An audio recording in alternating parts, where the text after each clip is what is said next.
In a world of gilded halls and luxurious gatherings, a young man with piercing blue eyes stands apart from the nobility, a barely noticeable but determined smile on his lips. He is surrounded by figures of great power and influence, from a stern man with a majestic mustache to a woman with luxurious light hair. And the path he will take will be entirely his own. And it is on this stage that a story of skills, betrayal, and that one misunderstood power will unfold. A young woman with a face like a mask of anxious embarrassment contemplates a strange ability, one that seems to bring people only problems. She is called the Monster Attractor, a high-level skill that resembles a curse more than a gift, and she questions its usefulness, completely unaware of the young man who will soon change her perspective. In a bustling city square, a confident young merchant extends his hand in a gesture of goodwill and offers a shy woman a stunning million to buy her skill of attracting monsters. Is left speechless. He politely bows and thanks her, agreed, and thus begins his strange adventure. The deal is don't woe palms clasp, sealing the pact between buyer and seller. The young man has successfully purchased the skill that attracts monsters, a power most consider a dangerous burden, and this purchase is just one of many in his quest for the true nature of abilities. The young man bowed before a simple peasant woman, his posture full of respect and sincerity. As if he sincerely pleads or makes an important offer, the backpack on his shoulders reveals him as a traveler on a long journey, and the woman listens attentively, her face a mixture of surprise and curiosity. The woman clutches a pouch heavy with coins, her face glowing with surprise and joy over the sum she has just received, while the young man who paid her looks calm and satisfied and says it is worth showing and appreciating her skill in the church as well, giving wise advice along with the payment. With a heavy backpack on his shoulders, the young man makes his way through a crowded street, his voice ringing clear and confident as he announces his business to curious passersby, offering to buy any skills their owners consider unnecessary or annoying, and the townspeople gather around with faces showing both skepticism and interest. At a lively market, a boy happily followed his mother, completely unaware of the unusual business taking place nearby. The young skill merchant loudly called to the crowd, urging everyone to boldly bring any skill and assuring that none was too strange or weak for him. The traveler with a heavy backpack spoke to several peasants at the market, gesturing energetically, explaining his business and inviting them to ask any questions. As he was open to all offers, his appearance stirred a small whisper among the locals unaccustomed to such a strange proposal. A double image captures the essence of the young man, showing two sides of one soul. On one side, a wide-eyed, innocent boy, perhaps a reflection of his past self, and on the other, a smiling, confident youth with a gaze that knows everything and looks decisively into the future, hinting at the profound changes he has undergone. A hand gently holds a ripe red apple, sunlight catching its perfect shine. Ivy climbs the wall in the background, creating a quiet, slightly nostalgic atmosphere. This simple fruit is a symbol of a past attempt, a memory of a time when his unique power was a complete and absolute mystery. In this world, abilities are not acquired, they are gifted to everyone by the gods from the moment of birth. A divine hand is depicted as if handing a shining star of power to two supplicants, an act of creation that defines the very fabric of their society. These abilities are an integral part of their being. They are an everyday phenomenon, woven into the life of everyone from the strongest worker to the smallest child. In a peaceful village, people calmly go about their business, their innate skills direct work and relationships, and this system of divine gifts is the unshakable support of their world. A burly man easily lifts a heavy sack. Above him glows a status screen with his practical skills, strength, and endurance. Nearby, a mother walks with her small son, and their skills such as speed and camouflage float beside them in the air. Because in this world, people's talents are visible as if on the palm of a hand. From afar, a woman proudly shows her son to a neighbor and boasts. Supposedly, he has a loud voice and is skilled with a sword. Two women by the well listen, a typical conversation of parents about the divine gifts of children.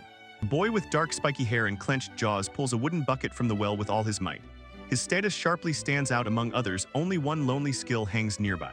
Trading level 1, and his lowered eyes and slight frown on his lips reveal deep disappointment from the meager blessing.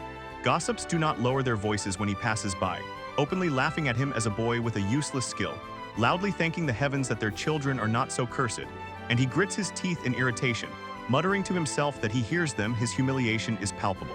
Later, a group of bullies cornered him, mockingly jeering at his gift, insisting that skills like tracking and clairvoyance are only for criminals. The biggest of them pointed a finger and ordered him to stay away from the village, but although he was in the minority, the boy did not back down. His eyes flashed with defiance, and he challenged them. "Come on, try it." The clash instantly turns violent. A bully with a cruel smile delivers a powerful blow, mocking the boy and saying he is no more than the remains of his sister. The strike lands with a disgusting crash, like the physical embodiment of the whole village's contempt. Beaten and bruised, the boy lonely climbs a hill above the village, and the boundless empty sky reflects his feeling of helplessness. He gloomily thinks about the futility of the fight and finally knows. In a physical fight against one who has the strength skill, he will never win. Finally, he reaches home, a cozy small house on the outskirts of the village. Opening the door, he shouted to his sister that he was back, and in his thoughts pain battled with determination. Whatever his skill was, it was still better than being completely useless. In the room, his sister sits at the table, bathed in soft light from the window, behind which sakura petals slowly drift and her status screen mesmerizes. A long list of skills, all at level 20: evaluation, drawing, agility, memorization, astronomy, medicine, and others. She is a true genius and a sharp contrast to her brother. She turns to him with a warm smile, her long light hair falling over her shoulder, and kindly greets her beloved little brother at home.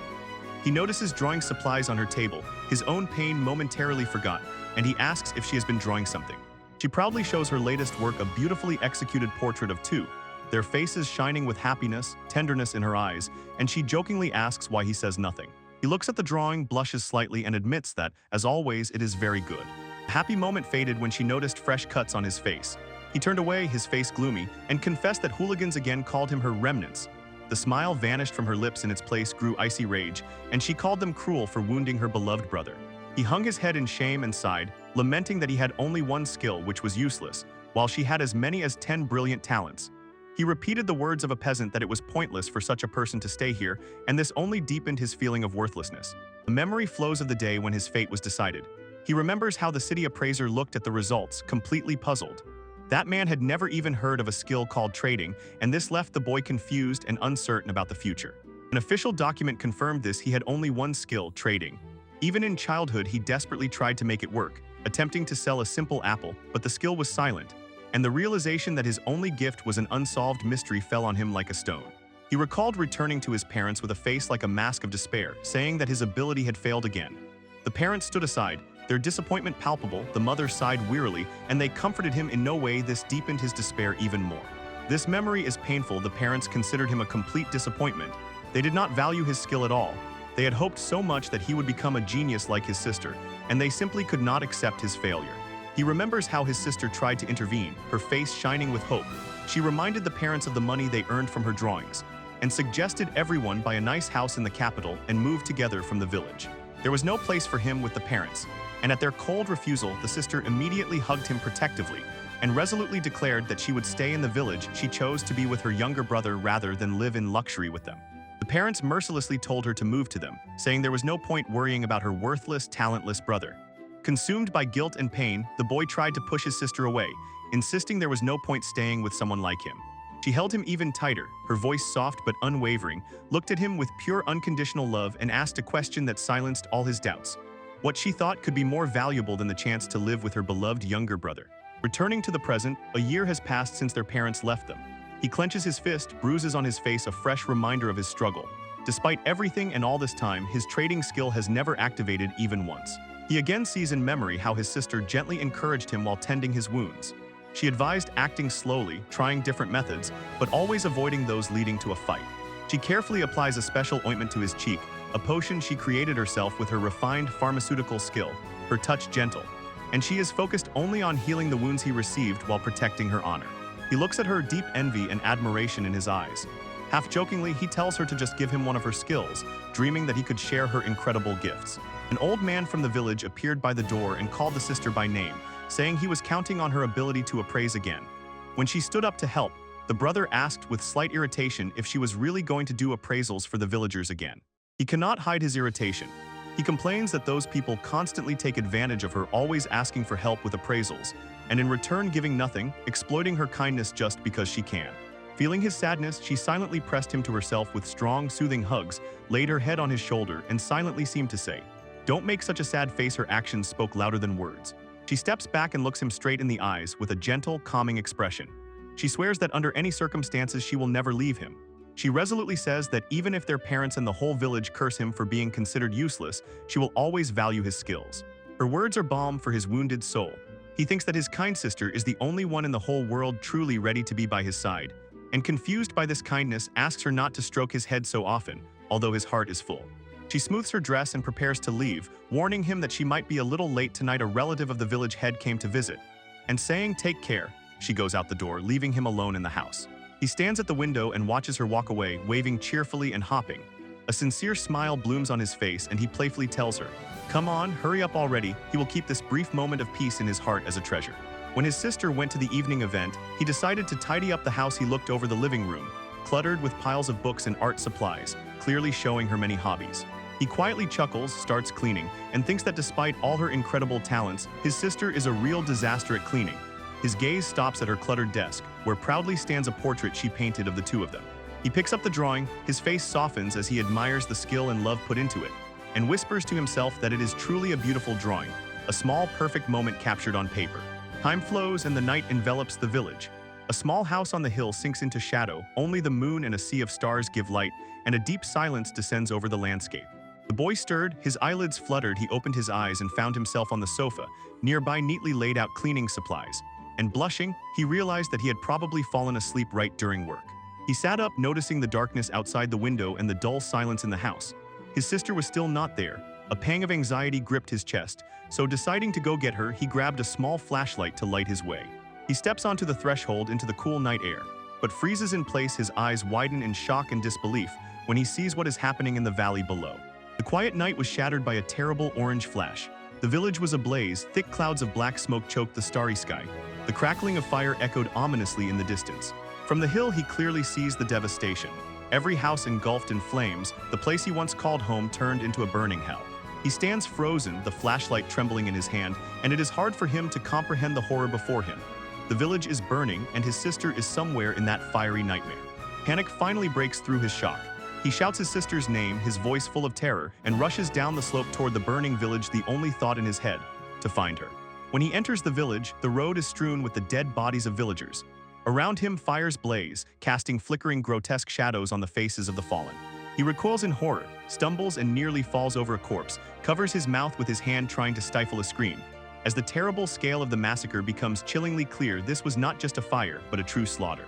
He recognizes the faces of the dead, the tormentors who tortured him, the women who mocked him by the well, all lie motionless in pools of their own blood, their abilities and lives extinguished. Tears of fear and confusion stream down his face. He clutches his head, frantically trying to understand who could have committed such atrocity, and despair deepens as he realizes he must find his sister amid this bloody horror. Suddenly, the words of his sister flashed in his mind. She was in the mayor's house. An ray of hope pierced his horror. He instantly changed direction and ran to the largest estate in the village. He approaches the mayor's house and sees bodies scattered across the well-kept lawn, desperately grabs the heavy wooden doors and in horror discovers they are not locked, pushes them with trembling hands. The doors open. What met him was a complete massacre. The large foyer, a slaughterhouse soaked in blood, the bodies of the mayor's family and his servants piled near the entrance. He steps inside uncertainly, eyes wide open with horror. This incredible cruelty overwhelms him, and a wave of nausea washes over him as he surveys the terrible scene. His gaze inevitably fixes on the luxurious stairs, slippery with blood and strewn with corpses, and this grim picture extends further into the shadowy corners of the mansion. He whispered how terrible it was, his voice barely trembling. Suddenly, from the top of the stairs came a painful voice begging someone to stop and asking what they were thinking. The boy's heart jumped into his throat. He recognized the voice. It was the mayor. A desperate thought flashed in him. If the mayor was still alive, maybe he knew where his sister was. He cautiously climbs the stairs and peeks over the bloodied balustrade. Below, he sees the mayor on his knees begging for mercy and loudly demanding to know why this is happening. As he looks more closely, he sees a figure standing over a mare with her back to him, her long blonde hair unmistakable, and he screams his sister's name, his voice breaking from simultaneous relief and awakening horror. He freezes on the stairs, his mind seeming to shut down, forces himself not to look at the bloody hell around and to see only his sister, telling himself, as long as she is alive, nothing else matters, neither the parents who abandoned him, nor the villagers who cursed him, nor even his futile skill. In a desperate last plea, the mayor offers the attacker the whole village, just spare his life. He is ready to give everything. The boy heard his sister's voice, but it was cold, detached, and completely alien. She said she did not need the village, which was already destroyed, and in the next moment blood splattered into the air as she silenced the mayor forever. He can only stand stunned in silence, watching as the headless body of the mayor falls to the floor. The quick, merciless murder leaves him completely paralyzed. She turns around, a beautiful dress stained with blood, a calm, friendly smile on her face, and with open arms she greets her beloved little brother as if nothing happened. The camera focuses on her feet standing in a fresh, spreading puddle of crimson blood. A sharp contrast between the delicate shoes and the gruesome sight seems to contain the entire nightmare he has fallen into. He stammers, his voice trembling as he asks what is happening and why everyone is dead.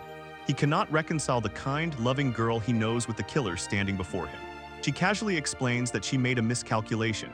It turned out that the mayor's relative had a high-level appraisal skill and discovered her hidden ability, robbery. And her cheerful tone makes this confession even more terrifying.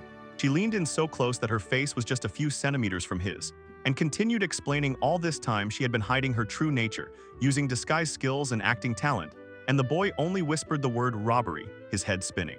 She disdainfully waved her hand at the corpses lined up along the stairs and explained that, having used her skill to appraise people, she had already stolen all the peasants' skills, so there was no point in staying here any longer. Winking playfully and sticking out her tongue, she delivers the final blow that shatters the soul. With a sickly sweet smile, she admits that she ultimately killed every one of the peasants. The boy steps back, unbelieving, shaking his head. This cannot be his sister, the one who was always so kind. He begs her, his voice breaking with fear, asks what she is saying and insists that it must be a lie.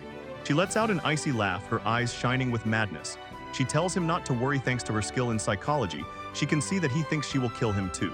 She steps toward him, her voice lowering to a threatening whisper. She confirms his fear, but with a cruel twist. She will not kill him, at least not yet, and reveals the truth. His skill is the only thing she cannot take away.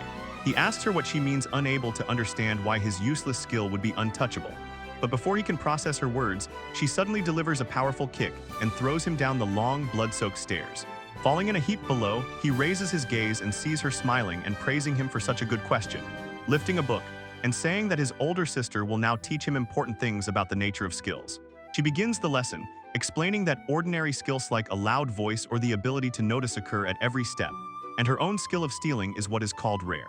She points directly at him with her finger. Her smile widening again, she reveals that his skill of trading is exactly the one unique skill that can belong to only one person at a time, so he is rarer than anything she has. She mockingly says that he still has no idea how to use his power and what it even does, and he just looks back, mumbling just a skill, and the weight of this new information overwhelms him. She leans in and whispers her terrifying plans to him. She will travel the world, raise her level of stealing, and next time they meet, her skill will be strong enough to steal him. She aims at him with her finger like a gun, her eyes burning with terrible ambition. She declares that she will take his mastery and then kill him. Until that day comes, she orders him to hone his unique skill. He jumps to his feet, begging his sister to wait, desperately insisting that it must all be a lie, but she has already disappeared, leaping, with lightning speed and wind magic dissolving into the night. With a powerful gust of wind, she vanishes from the hilltop, leaving behind only a few swirling leaves. He remains completely alone, surrounded by the dead and smoldering sparks of his former life. He falls to his knees, his body trembling with grief and shock. He wonders what skill she used to break free and how she could know so much about his hidden power. Denial overtakes him, and he flees from the massacre, running back to the only place that still seems like a refuge, repeating to himself over and over that it was a lie, that the person was not his sister, and that his real kind sister will be waiting for him at home. He bursts into their empty house, his hope shattering at the sight of the quiet, lonely room, his gaze falling on the portrait she painted, a smiling image, a perfect memory that now seems like a cruel mockery, and from his lips escapes one broken word. What? Her last words spin in his head, a terrible promise to kill him repeats endlessly, and he falls to his knees, a tear rolling down his cheek, sobbing, not understanding why she could say something so horrible. He looks at the drawing, a memory of love that now seems to him a complete fabrication. He shouts her name, his voice torn by pain, questioning the sister he thought he knew. Many years have passed, but the memory is still vivid. Now the young man clutches a silver locket, opens it, and sees the same portrait of himself and his sister, a constant reminder of the past and of his goal. He sits in a horse-drawn carriage and rides with strangers. One of the fellow travelers notices that he does not take his eyes off the locket, and as if casually, asks if the girl in the photo is his girlfriend. A sad, understanding smile touched the young man's lips as he snapped the locket shut. He corrects the passenger, saying that is his sister, and adds nothing more about their tragic relationship. He turns and looks at the passing landscape, his face detached. As if aloud, he confesses to the stranger that he still cannot believe what happened that night. He quickly apologizes for talking to himself, but his thoughts still rush in his head. Silently, he asks himself why his sister, so kind and so skillful, could have desired more to the point of murder, and he so wants to believe that she had her own reason, which she never told. Raising his eyes to the sky, his gaze becomes firm with determination. He swears that he will see her again. He needs to understand what she was thinking. He realizes, even if she kills him, he is ready to risk it for answers. He clenches the locket in his hand, and a new resolve strengthens within him. If improving trading skills is the only way to meet her again, then he will do just that, and he decides that it is time to set off. The journey leads him to a large, impressive building in a new city. With a worn backpack on his back, he climbs the stone stairs, confident that this is exactly the place he was looking for. He stands before heavy wooden doors, holding his breath for a moment to gather himself. He raises his hand and knocks decisively, announcing his arrival with a clear, steady voice. With a charming, slightly worn smile, he steps forward to meet the one who opened the door. He announces that he is a skill collector and offers his services. He has come to buy those skills they do not use completely useless or annoying abilities and does so with only a modest trading level 1. A voice from inside kindly welcomes him, saying he was expected. Here begins his new story, the story of the boy and his sister, whose lives were forever changed by their skills, and the story of many people he is destined to meet, who suffer because of the very powers they were given. He went about his business with a bright, satisfied smile, gathering skills from various townspeople in the noisy square. This was his business, his goal in this new city, and he was simply known as the collector, the person to whom those who wanted to get rid of unwanted abilities turned. He sighed contentedly, feeling the weight of the day's achievements. Today's harvest a solid 12 skills, and each was either a new tool or a part of someone's life that he could pass on to another. Sitting by the window of his quiet room, he watched the peaceful scene of children playing below on the street. A slight smile played on his face, and he thought that he had already quite gotten used to this work in that calm new city, which he now called home. He remembered the time when his older sister first taught him the craft. They were among a circle of smiling children she cared for. And it was through her unique skill-collecting service that he learned to earn by buying and selling the very essence of human talents. But a shadow of anxiety passed over his face when he found himself back in reality. The question about his sister still lay in his heart like a heavy, unanswered mystery, and his thoughts were interrupted by a woman with long blonde hair, the same agent from the collector service he had met, who asked if he was the one who did it. Before he could answer, an elderly woman stepped forward, radiating deep wisdom, her gaze sharp and focused. She asked to speak with him alone so decisively that refusal was impossible, and the young collector froze for a moment, stunned and confused. He was led away from familiar streets and brought to a majestic, formidable estate whose architecture shouted of old wealth and great power. And the scale of the building made him feel tiny, a sharp contrast to his modest dwelling. Sitting in a luxurious living room among expensive furniture and sparkling decor, he could not shake a deep anxiety and mentally admitted to himself that it was impossible to calm down in such an overly lavish place. Holding a fragile cup that was completely foreign to him, he respectfully addressed the elder wise woman, saying it was an honor to be summoned, but did not hide his surprise and asked if she really wanted to sell him almost all of her skills. The elder wise woman was unyielding. Around her hovered a ghostly list of her incredible abilities: photographic memory, speed reading, calculation, and erudition, all at an astonishing 20th level. And she said outright that she wanted him to buy each of them, except for one, the memory skill. The young man froze. His skill of evaluation confirmed the enormous value of what she had, and he stammered, explaining that although he truly saw her abilities, in reality it was much more complicated than just seeing. He admitted that although he could buy them, he lacked cosmic sums for such a purchase. In his mind flashed the image of a huge sack overflowing with gold coins, a vivid symbol of the wealth he simply did not have. Then the sage made a proposal that defied all logic. He named the price as only 100,000 for the entire collection, a ridiculously small amount. Stunned and almost speechless, the boy asked for an explanation, as he could not understand why she was offering such an incredibly advantageous deal. Surrounded by the tall shelves of her own library, the wise woman quietly confessed that she had devoted her entire life to the pursuit of knowledge. She had reached a venerable age and long believed that this was her highest goal. But over the years, she began to doubt whether knowledge alone would be enough to live fully. So she completely rejected her old self and began a new life as a traveler, a shocking departure from her scientific past. Suddenly, she turned the game around. It turned out she not only buys skills but also sells them, and this impressed the young collector. She immediately realized that if he sells skills, then he must have free slots, and this was the key to her entire plan. She quickly explained the basic mechanics of their world. How many skills a person can have depends on 2 to 5 skill slots they are born with, so money alone is not enough for a novice adventurer to buy all the necessary skills. Revealing her goal, she directly listed the skills she wanted to buy from him entirely for combat and stealth actions. She requested high proficiency with a sword, physical endurance, brute strength, quick recovery, skills in hiding, and silent tracking. When the terms were agreed upon, a dim magical glow enveloped their handshake and sealed this monumental agreement between them. The collector himself, with his appraiser's skill, confirmed. The transfer was complete, a vast collection of scientific knowledge, exchanged for the raw potential of an adventurer. As soon as their business was finished, a spirited boy with fiery red hair ran into the room, showing his modest adventurous skills. He joyfully asked if Grandpa had finished speaking, and his youthful energy filled the grand room. The boy, the sage's grandson, exclaimed with excitement that tomorrow he would embark on his first real adventure.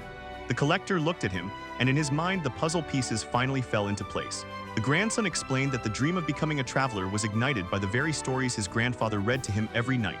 The old sage looked on with mixed pride and regret. muttering about how much of a warrior that grandson was and how he now regretted filling his head with such tales. The sage's face turned to stone as he addressed the boy with a stern ultimatum. If he, against his will, chooses this dangerous path, he will be banished from their home forever. The threat was severe, a desperate attempt to protect the boy from the dangers of the world. The grandson only smiled through the tension, apologized to the collector for the family scene, turned to his grandfather, and with sincere thanks and a warm farewell showed the collector that beneath the stern exterior hid a truly kind person. When the grandson left, the sage turned to the collector, his expression once again becoming serious and inquisitive, and he asked him for a professional assessment of the boy's skills, looking intently and with grandfatherly concern. The collector awkwardly admitted that he evaluated the boy out of professional habita reflex he could not suppress and then honestly said, the grandson's skills were truly impressive and perfectly suited for the adventurous life he so desperately desired. In the sage's tired eyes, a deep anxiety was readable as he confessed his greatest fear. He was afraid that his grandson would become too reliant on innate talents, and because of this would make a fatal mistake out of carelessness. The majestic mansion stood silently behind as the collector walked away, the burden of today's deals weighing heavily on his mind. Walking the city streets, he replayed the events in his head, thoughts tangled like a ball of confusion and suspicion, and although he had acquired many powerful skills, unease still lingered in his subconscious. He could not shake the strange feeling from the old man's request. Why would a person starting a new life as an adventurer need skills in good hiding and secret surveillance? The old man seemed happy for his grandson, but his preparation looked suspiciously mysterious. A dark thought crept into his mind as he imagined shadowy figures in an alley. Their faces were hidden, and although the respected old sage could not be imagined as a criminal, the skills he requested undoubtedly suited such a life. He reasoned that such abilities fit a thief much more than a noble adventurer, especially for someone who already had so much natural talent. And then suddenly, a shocking realization overwhelmed him. A fragmented memory surfaced, a conversation from the past about those gifted with skills, a warning he could not piece together. He knew nothing for sure, but instinct screamed that something terribly was wrong. He walked alone through the darkening streets, and the solitary path reflected his inner struggle to understand the true motives of the sage. The city was silent and gave no answers to the questions swirling in his mind. Looking at the cloudy sky, he firmly decided, tomorrow he would set out. The plan became clear.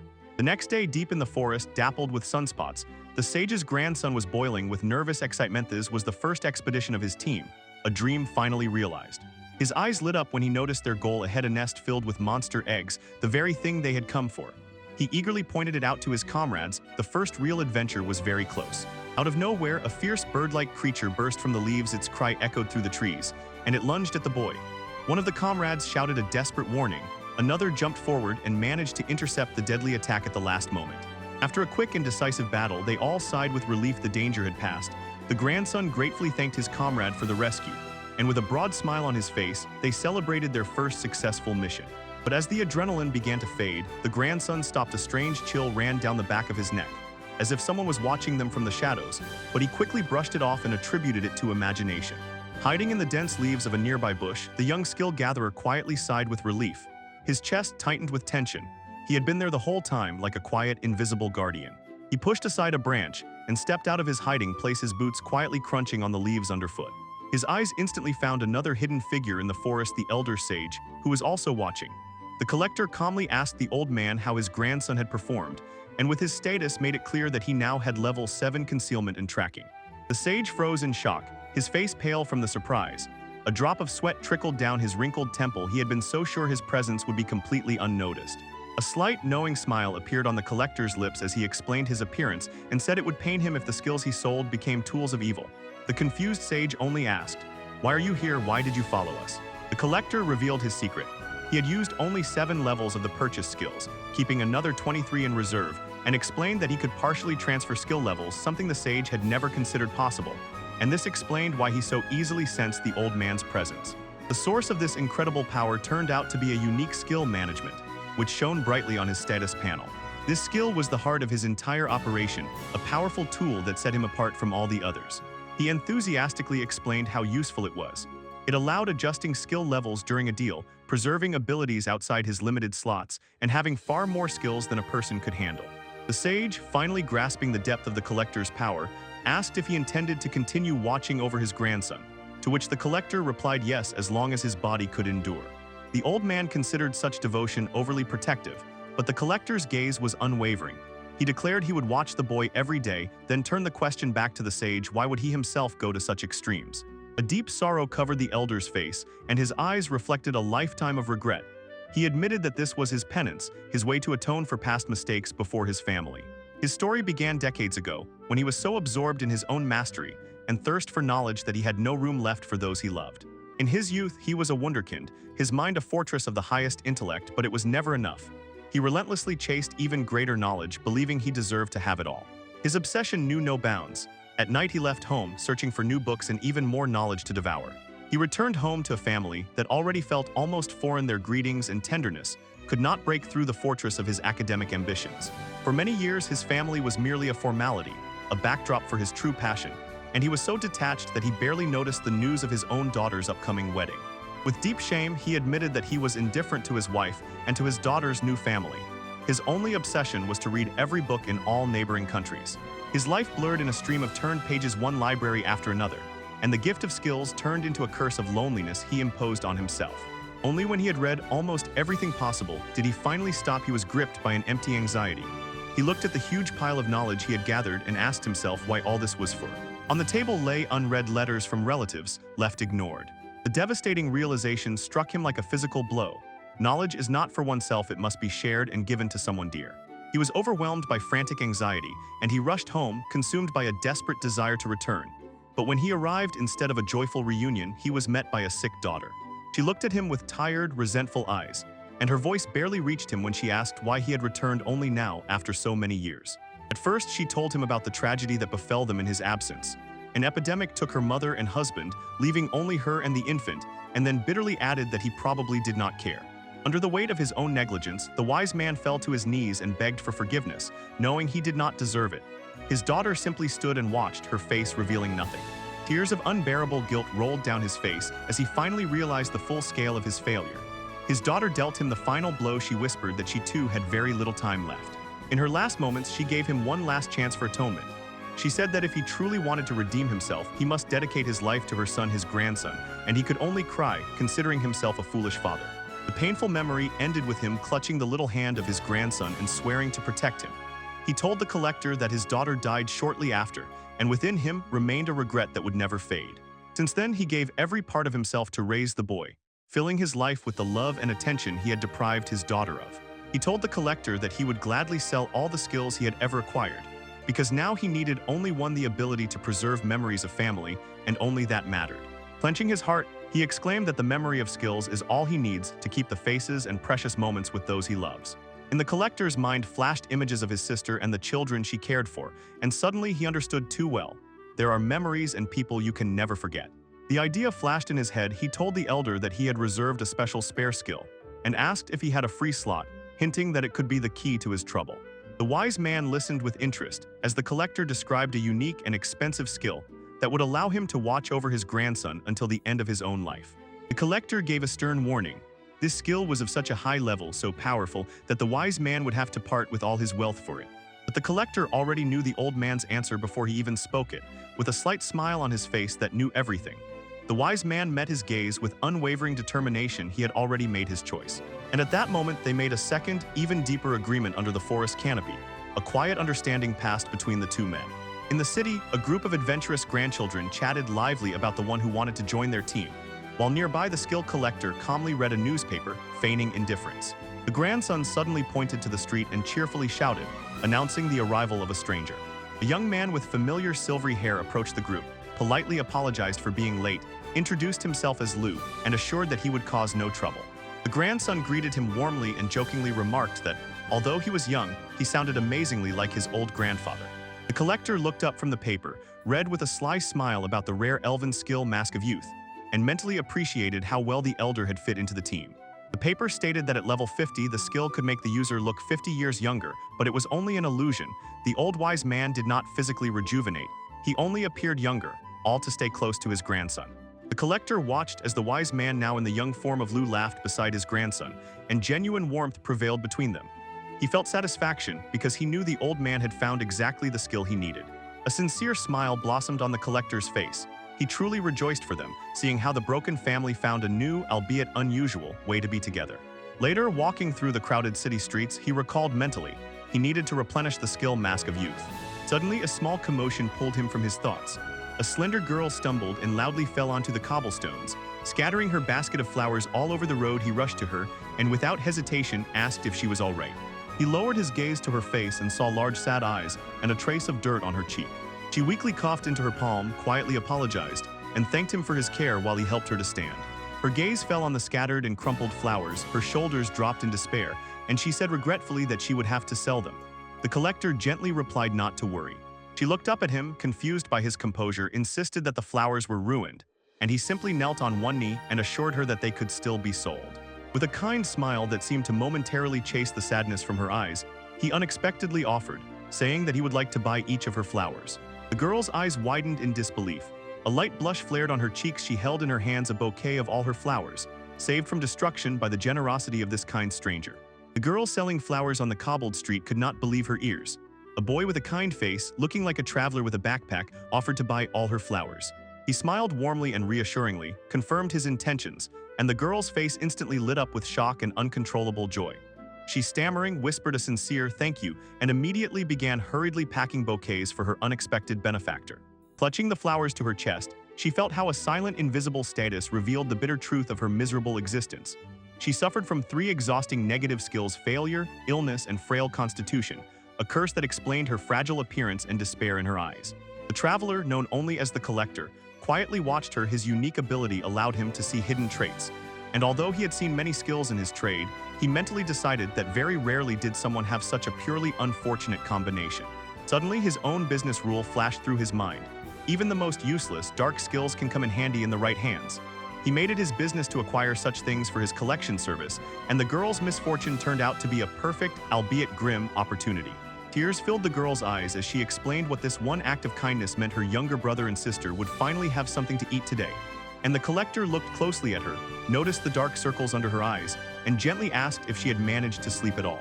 A sudden sharp pang of compassion passed through his heart. He remembered his old troubles and his sister who painted late into the night so they could somehow survive.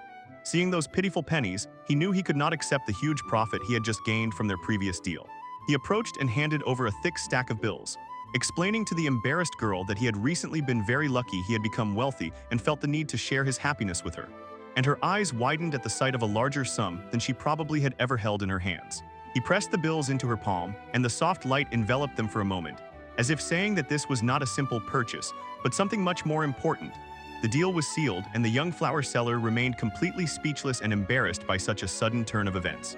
He told her to imagine this money as a lucky charm, a small help for her future business, and she, filled with gratitude, tried to thank him again, but he was already turning away and heading down the busy city street. She watched him walk away, and as if a new reality descended upon her, invisible but felt to the bone. The Collector had just given her a new skill, Luck Level 1. They both agreed and paid, so the exchange took place properly.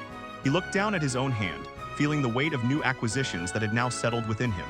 He had successfully taken on her illness and frail body, absorbing the very curses that had tormented her since childhood. Paying such a price for 3 new skills was a trifle, he thought. He sold her the luck skill to balance the deal and sincerely hoped that she would like her new life more. He held the bouquet he had just bought. The bright colors of the flowers sharply contrasted with the gloominess of his work. Having moved away from the market square, he pondered what to bring to his friend on a visit and decided. Flowers. Though a bit worn from the street, their pleasant aroma was still strong. The road led him to a quieter part of the city, past stalls where various goods hung from wooden shelves. He continued to examine the market, thinking that practical things wouldn't hurt as a gift, and since it had gotten colder, wisely decided to take some medicine with him just in case.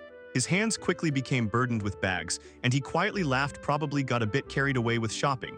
At that moment, a familiar voice called him, and an older woman from a neighboring stall recognized him as a collector. The woman's face shone with gratitude as she thanked him for the deal that had happened recently.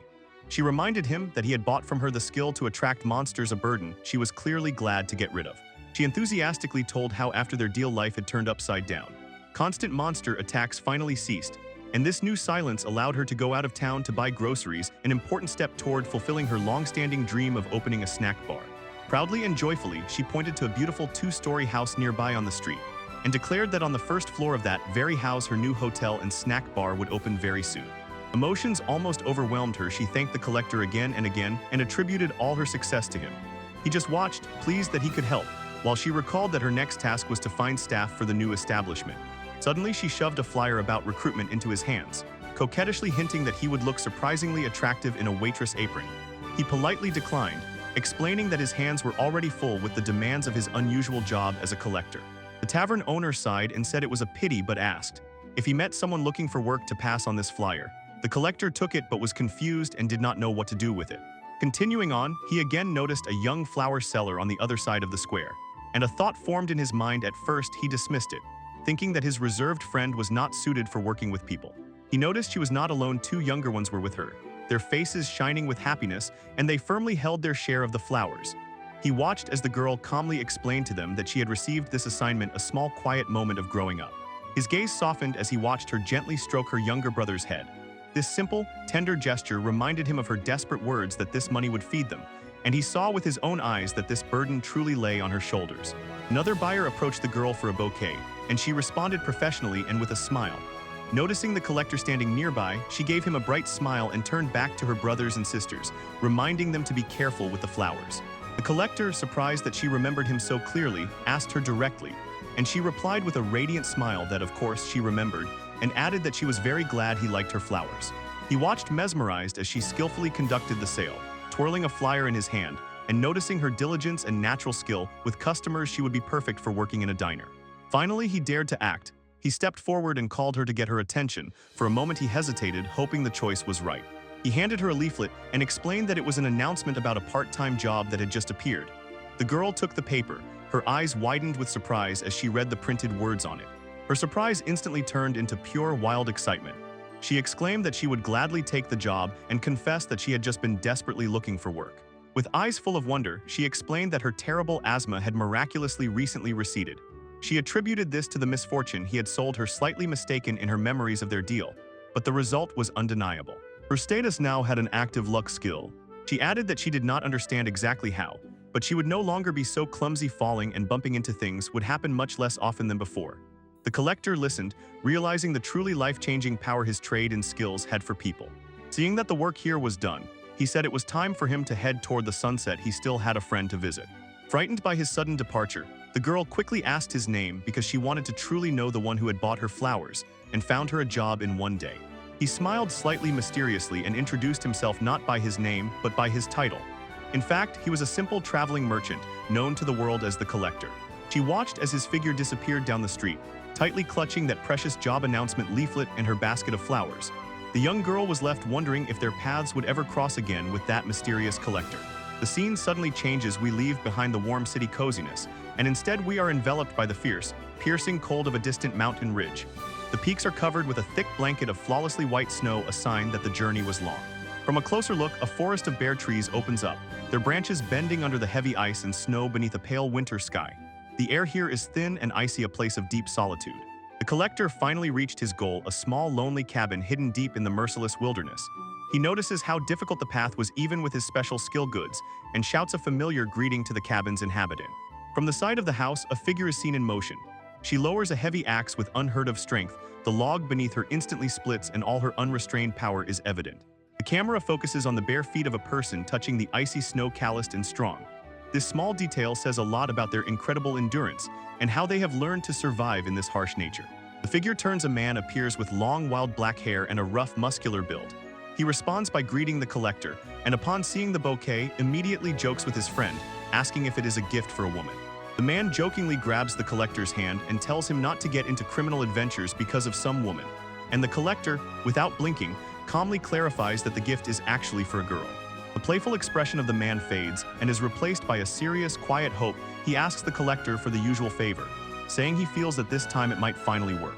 The collector, with a slight smile, confirmed that this was exactly why he had traveled so long, and the gift was just a pleasant addition. He thought to himself that this stern man was one of the few he truly considered a friend. They stand together in a quiet, snowy clearing near the lonely cabin. In the collector's mind flashed the thought that this man was a longtime regular client and a dear friend. A dramatic close-up captures the hardened, determined face of the man. The story ends with a stunning revelation. Although his strength is obvious and immense, the world has labeled him cruelly and contemptuously clumsy. The collector confirmed that it was this longtime client who was the reason for the visit to the remote snowy hut.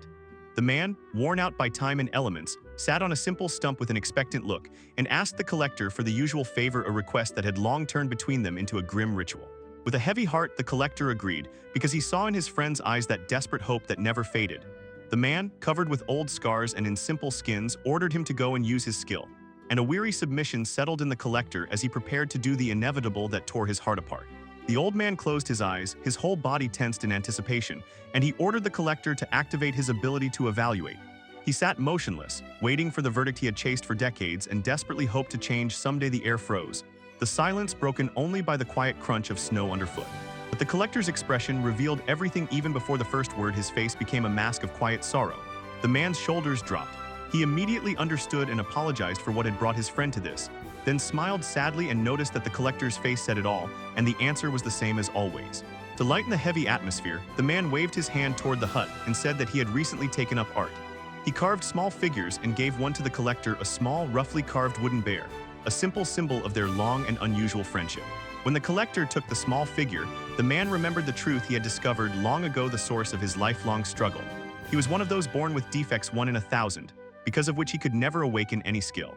This cruel twist of fate became the foundation of his relentless and perhaps hopeless search. The man looked at him with a gaze full of quiet understanding. He knew that the collector could not sell him any skill. It was not due to a lack of effort or kindness on the collector's part, but because of a simple truth. On his own, he would never awaken any ability within himself. The collector's silence confirmed the bitter truth. He had no skill slots. All his colossal efforts, decades of exhausting training, and unwavering faith proved futile. Every sword swing, every monster slain never filled the abyss he was born with. But despite this staggering truth, his eyes blazed with an unquenchable fire. He said with iron confidence that he would not give up, and no matter what, would continue to awaken his mastery. His spirit, unbreakable proof of a will forged in the harshest adversity. The collector saw that his passion had not dimmed in the slightest. He had the same fiery, determined eyes as on the day of their first meeting many years ago, a look of pure, unmasked defiance to the fate assigned to him from birth. The memory of that first meeting surfaced in the collector's mind like a flashback to a crowded city street. A young, determined boy called to him, asking if he would buy some of his useless skills, and his despair was palpable as he chased after the famous skill collector. The collector turned, surprised that only a child had addressed him. The boy begged him, "Are you really going to throw away skills you don't need? If so, give them to me." And the collector was puzzled by this strange request. Why did the child so desperately want to collect skills? The collector, applying his evaluation, looked at the boy, and a shocking truth was revealed. There were no skill slots. Where potential should have been, there was emptiness, and for the first time in his life, he encountered a person who essentially could not have abilities. The memory-changed images appeared of peers mercilessly mocking the boy, teasing him, calling him a failure, and driving him out of town, laughing at his arrogance, even though he was born completely without skills. But the boy refused to accept their verdict, and shouting back, assured that it was not impossible. Fiercely denied that he was inept, he had simply not yet awakened his abilities. He swore that through hard work he would acquire skills and prove everyone wrong, locking himself in the mountains to train. He turned to the collector, the silent witness of his humiliation, and swore that he would acquire skills, saying only to him, "Just watch." Then the boy turned and ran into the abandoned mountains, having only his own determination, and the collector was filled with deep sorrow as he watched the small figure disappear into the wild wilderness. Thus began the boy's lonely trial. He devoted his entire life to one, at first glance, impossible goal. Every day he swung a simple wooden stick 100 times, then even more, pushing his body to the limit, clinging to the desperate belief that if he worked hard enough, he could force the skill to appear. Returning to the present, the collector held a lantern, its flickering light illuminating his troubled face. He wondered if really only hard work could overcome such a deep flaw, while the boy's unbreakable hope sharply contrasted with the cold and harsh facts of the world. The collector pondered his own goal. Trading, he collected abandoned skills, management, evaluation, psychology, and the ability to speak, all for the sake of one day meeting his older sister. He had become a vessel for countless abilities, a repository of forgotten potential. Over the years, he mastered so many skills, even possessing the incredible power of eternal youth. He looked at the starry sky and was struck by a deep insight. In his long life, in his obsessive pursuit, had he not forgotten the very spark that moved people like that boy? Now he understood that the spirit he might have lost over these years needed to be returned. He felt a new determination grow within him to act, even though he knew that intervening was a risk in his work and could drag him into a hopeless cause. But he felt that he had to meet the boy at least one more time. He could no longer just stand aside and watch from afar. This incredible display of human will in his heart resonated a deep connection with the boy's struggle and a desire to be part of it, even if only as a witness. Suddenly and without hesitation, the collector began shedding all his abilities. He emptied almost everything from his slots, leaving only what was vital for survival, and the mission, even the ability to sense presence, psychology, and the ability to speak were discarded. He kept only the role of leader and that eternal youth that kept him alive, and set out into the cold wilderness. He found the boy deep in the mountains and called to him, saying that he was the collector from that day. He apologized for having searched for him, explaining that he was very worried. The boy immediately went on the defensive and shouted for him to get lost if he had come only to mock his training. The collector, now without the ability to speak, uttered words awkwardly and clumsily and could not clearly explain his intentions. The boy's disappointment grew, and he bitterly pointed out the cruel irony of his situation. Even if his relentless training yielded results and he managed to awaken the skill, there was no way to prove it he lacked the appraisal skill to verify its presence. This gave the collector the perfect opportunity to offer help without showing pity. He told the boy that he could appraise things for free anytime, and this simple offer, a small kindness, changed their lives forever. Thus began their strange connection. The collector started regularly visiting the lonely house in the snowy mountains, and the boy, who was once hostile, now greeted him with a note of surprise and said he was a weirdo because he really came back. The one who brought supplies, paper, and tools sat nearby and watched as the boy, now a young man, continued his exhausting training. He repeatedly used his appraisal skill, always with the same result but still returned, bringing at least some comfort and company to this lonely desert. The scene returns to the present, 50 years after their first meeting. The man is now old and gray, lying in bed because he is ill, and the eternally young collector watches over him. He wakes up and cheerfully greets the collector, happy that the old friend has come again. The man sharply snaps the collector out of his reverie, noticing that he was lost in thought. The collector, immersed in memories of their long history, returns to the present. He looks at his friend. The passage of time is so evident on his face, while he himself has remained unchanged. With a proud smile, he changes the subject and boasts about a recent feat, excitedly recounting how with one sword stroke he defeated a mid-level monster, then asks the collector if that is impressive, seeking confirmation that he is getting stronger. The collector is silent, a sharp contrast to the man's noisy energy. He laughs, and this laughter brings back the old days 50 years ago, when defeating one such monster took a whole night, and the endless length of their acquaintance hangs in the air as a heavy burden. A chilling thought pierces the collector's mind as he looks at his aging friend. The man is no longer young, his body fragile and exhausted, and what if continuing to hope for this unreal miracle, the dream of awakening the skill, only pushes his friend into a situation that could kill him? He clenches his fist, his facial features hardening with determination. He cannot allow this to continue any longer. For the friend's safety, for his own life, he must be the one to stop him now. But he got lost in his world of hope, arms spread as if in triumph, shouting that he has come one step closer to awakening his power and that he will become a beacon of hope for all who have no skills in this world. His dream is now bigger than himself. It is for everyone who shares this fate with him. The collector, faced with this pure, shining hope, could not utter the harsh truth. He only whispered a weak agreement, a lie to preserve his friend's hope even for a moment, and the man's smile wavered. He immediately saw the deception and bluntly said that the collector was a terrible liar. Fierce blizzard sweeps across the mountain ridge, as if reflecting the storm in the collector's heart. The wind howls fiercely around the small, lonely hut. It is a picture of cold, devastating power, the force of nature that makes the struggle of men inside seem insignificant. In the tavern at the foot of the mountain, the collector sits with a warm drink, intently watching the snowy path, thinking about his failure could not break his friend's spirit. Once again, he did not dare to stop him. The bartender started a light conversation and asked why a client like him was stuck in the town. The collector explained he came to visit a friend living in the nearby mountains but was trapped here by a blizzard. The bartender was surprised that anyone lived in such a remote, isolated place. Another visitor overheard and joined the conversation. Understood it was about a strange old man who lives in the mountains. He says travelers often retell stories about a burly old man who fights monsters on snowy peaks, and that the collector's friend became a local legend. The bartender's voice became serious.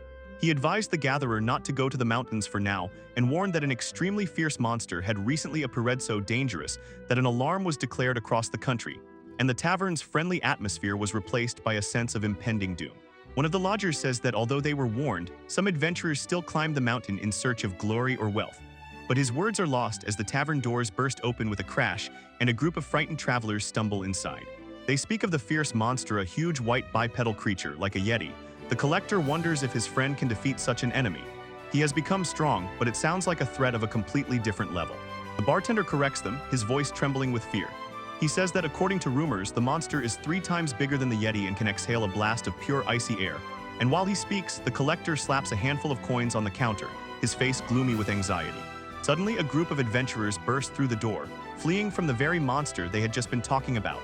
They screamed in fear. Never before had they seen such a gigantic creature. A blizzard raged outside the window, and a colossal shadow loomed over the trees.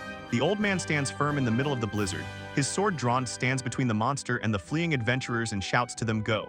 His voice a fierce roar cutting through the wind. He intends to face this threat alone.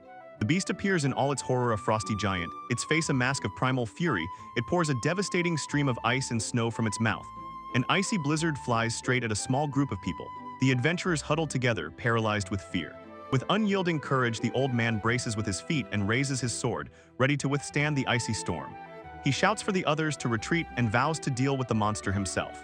His silhouette stands defiant before the overwhelming power of the giant. The frost giant roars, his breath is a weapon of pure cold, and the old man meets his gaze with a fierce, resolute smile. It is a battle of wild power against unbreakable will. A tiny man stands against a mythical beast. The blizzard intensifies, whipping snow across the harsh, merciless landscape. The wind screams through the mountains, a cruel and chaotic symphony of nature's fury. This is a dreadful arena for the final, desperate fight. The collector rushes through the blinding snowstorm, his breath coming in ragged, hoarse gasps. He knows ordinary people wouldn't even think of challenging a top-class monster from the tribe of giants. And his friend rushes headlong into a suicidal clash. He forces himself to keep going because he understands the situation is hopeless. Even a whole group of experienced adventurers wouldn't cope with such a creature. And his friend, who has no skills at all, tries to fight it alone. This is a senseless venture and a death sentence. Running, he uses his last skills to read the situation and senses two powerful signals ahead, one the ice giant and the other.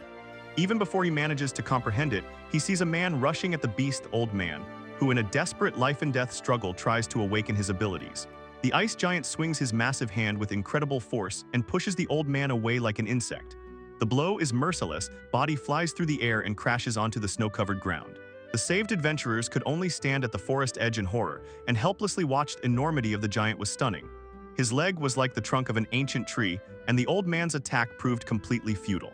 The collector finally bursts onto the scene, eyes wide with panic, rushing to the fallen, shouting if everyone is okay, because above all he worries about the innocent bystanders caught in this monstrous clash.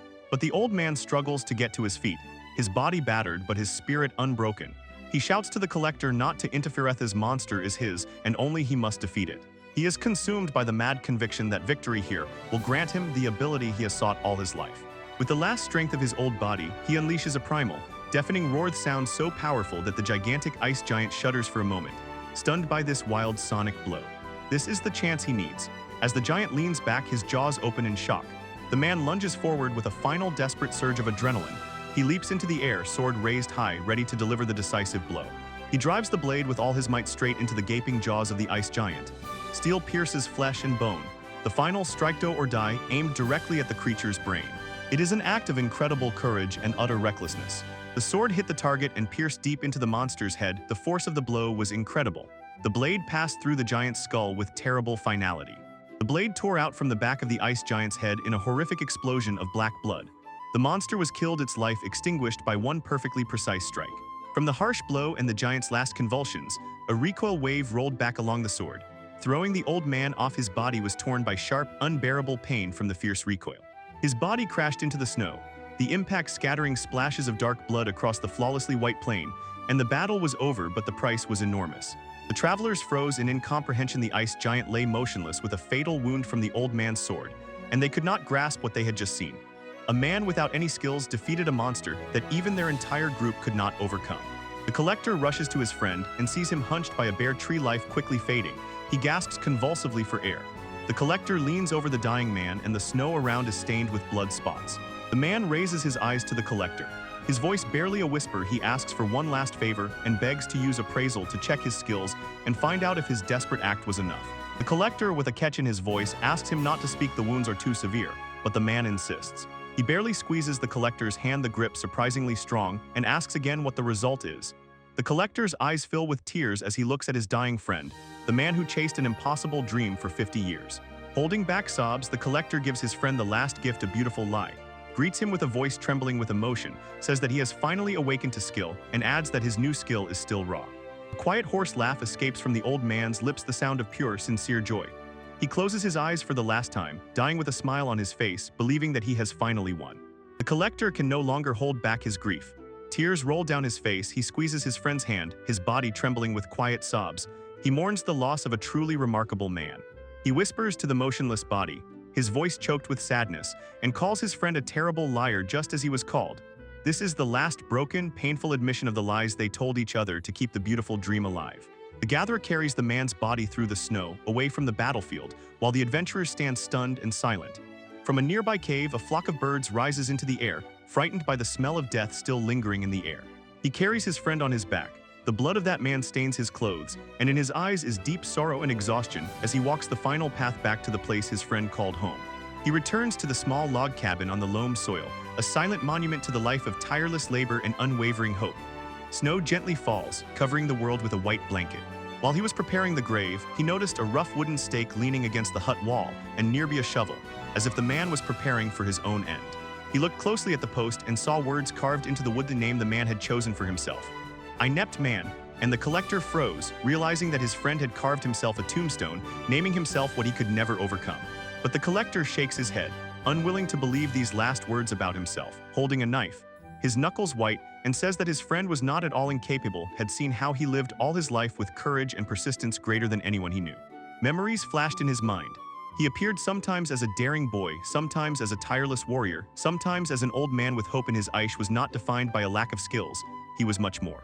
The collector finally realized the truth about the existence of his friend. He was an amazing persona man who did not let fate break him and fought his limitations until his last breath. Resolutely, the collector presses a knife to the tombstone. Above the word Aintman, he carefully carves anew tightly a true epitaph for his friend, the word outstanding. He stuck the ready marker into the snow and collapsed in front of it, resting his head against the backpack. He did everything he could for the man who had been his friend for half a century. Finally stepping away from the lonely grave, he looked back one last time, promised to return and bring more flowers when spring comes, and then descended the mountain, leaving the extremely awkward man to rest in peace. Later, when the snow melted and the flowers bloomed, the hut stands silently in the mountains. The woman's shoes appear in the frame next to a bouquet of fresh flowers placed at the foot of the grave.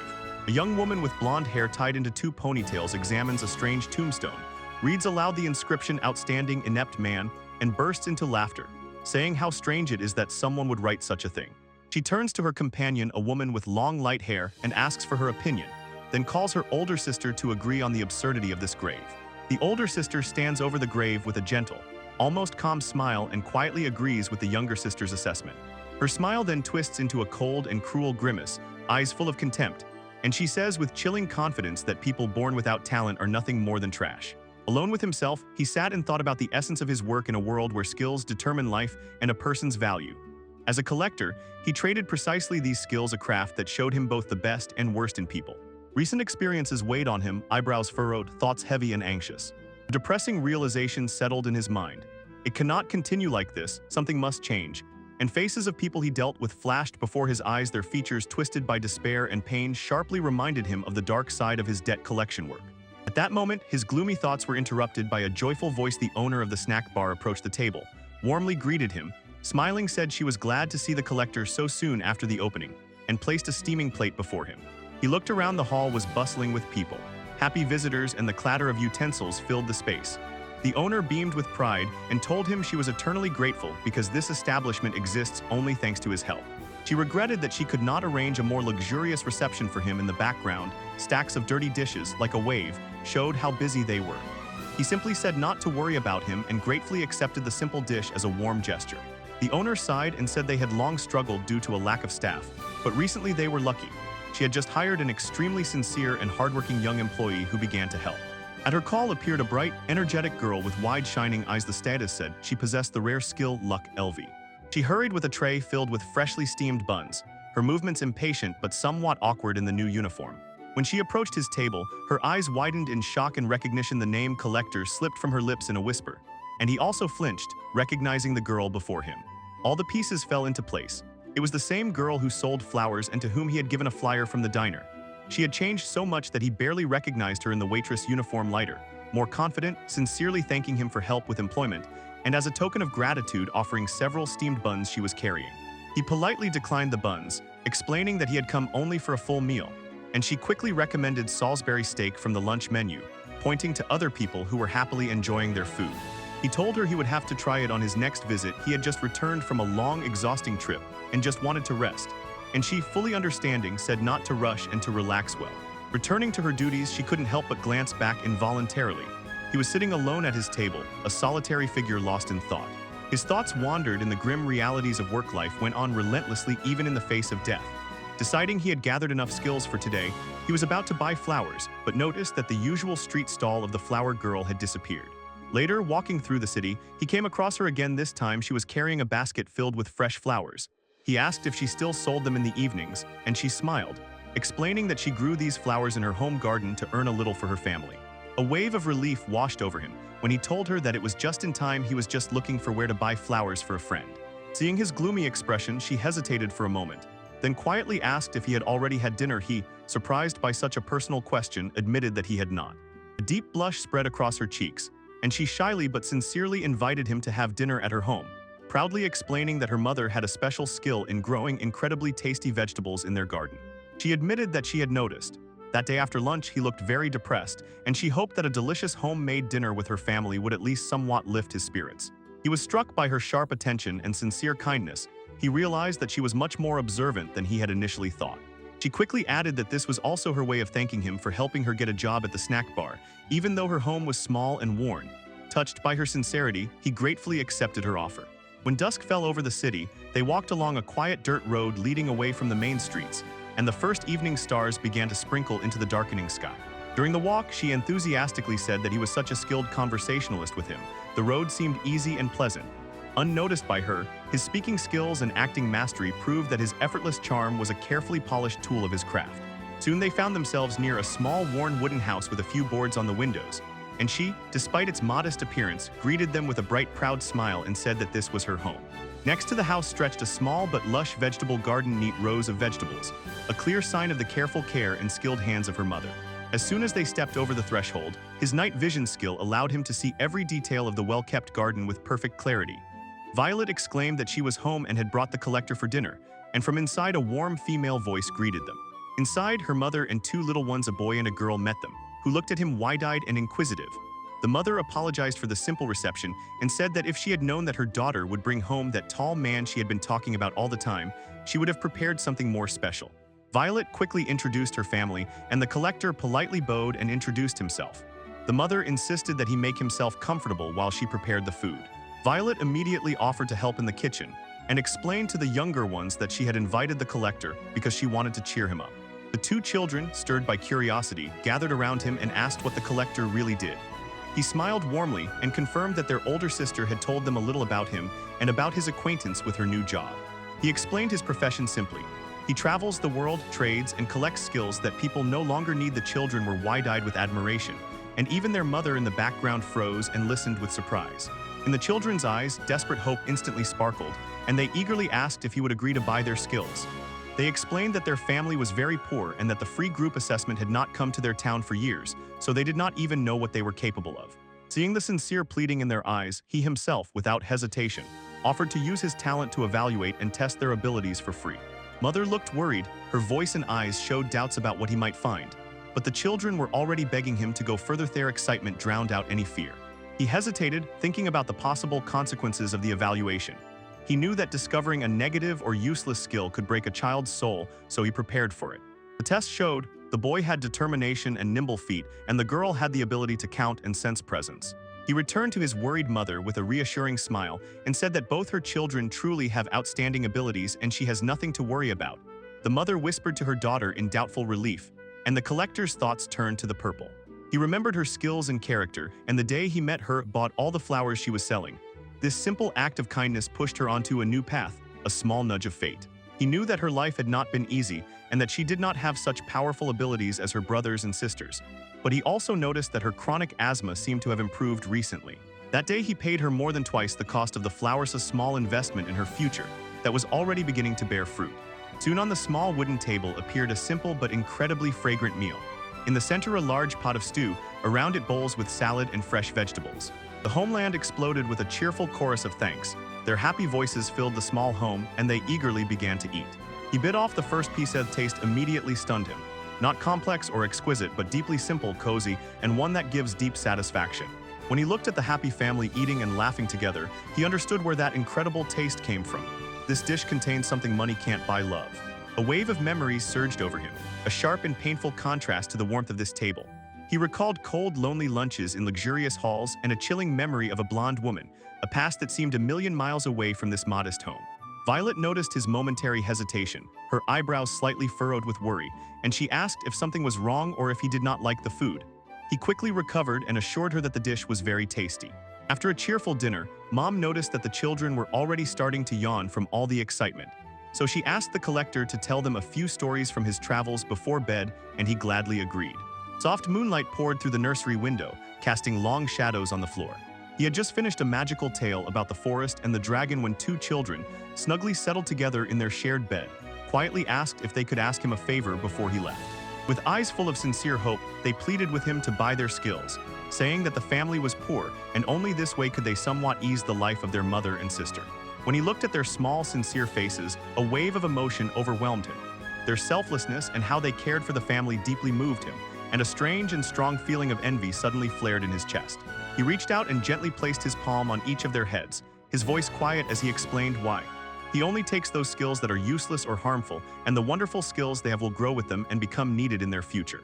He solemnly promised that if they ever truly lacked money, they could come and find him.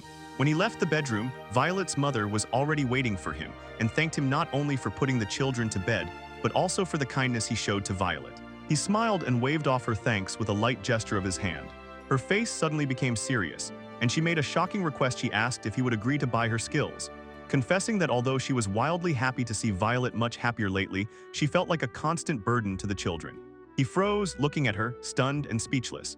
She was asking for the same as her children, ready to sacrifice her own abilities for a little saved money to somewhat ease the burden on her family. Looking into her determined eyes, he said that his work had shown him many families, but he had never seen a home as happy as hers. He admitted that the warmth of her home was so pure and bright that it almost blinded him. He explained that he only takes on requests from those who are genuinely tormented by their abilities, because the very fact of having an ability can turn someone's life upside down. He clearly said that he does not buy skills for a simple one-time payment.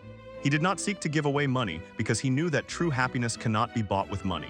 But his mother listened, her face softened with understanding, and he confessed something very personal, that he was actually very envious of the happiness her family lived with.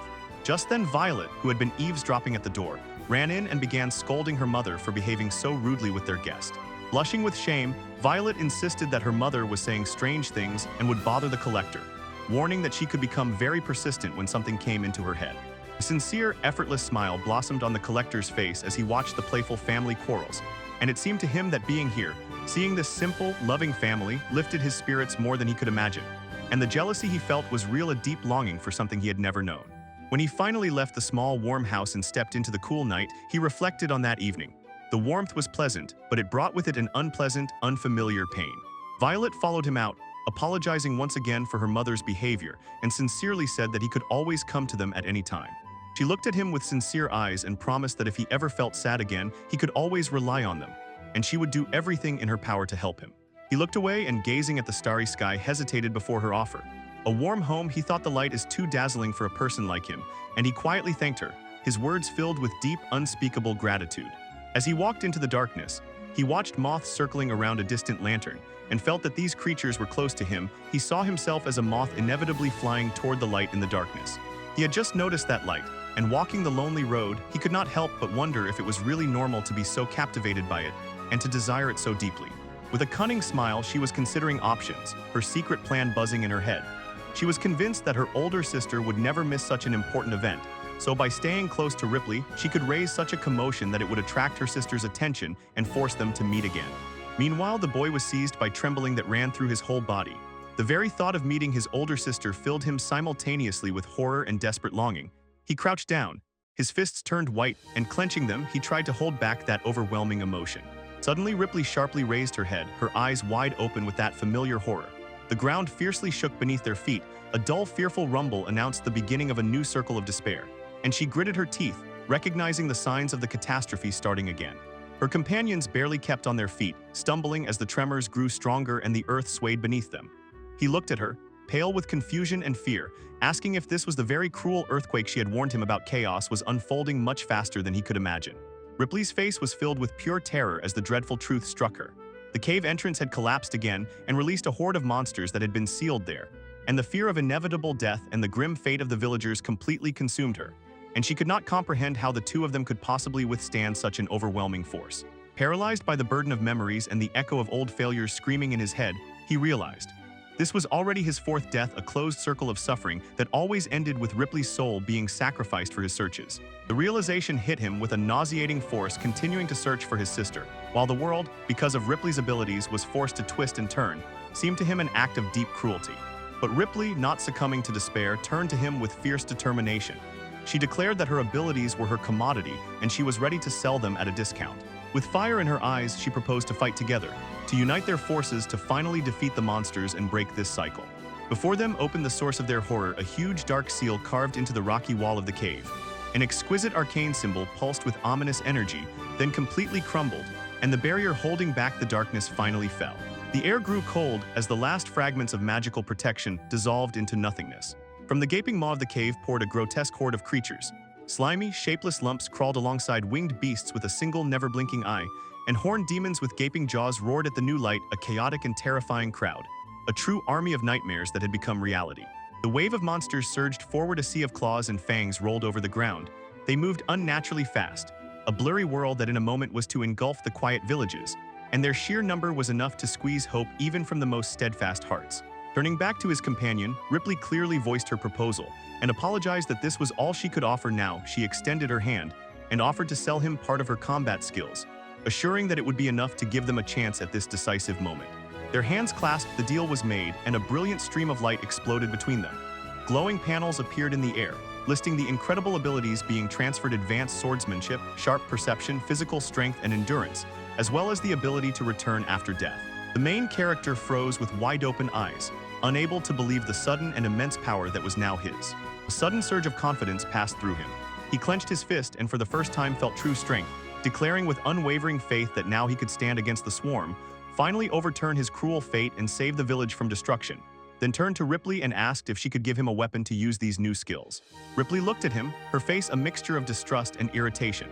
She snorted disdainfully at his sudden show of bravery and sharply asked if it had occurred to him to simply run away to avoid death, immediately dismissing the idea as utterly foolish, a cowardly excuse to avoid a problem that required the resolve of a warrior. She watched him, quietly pondering his unwavering determination to save home.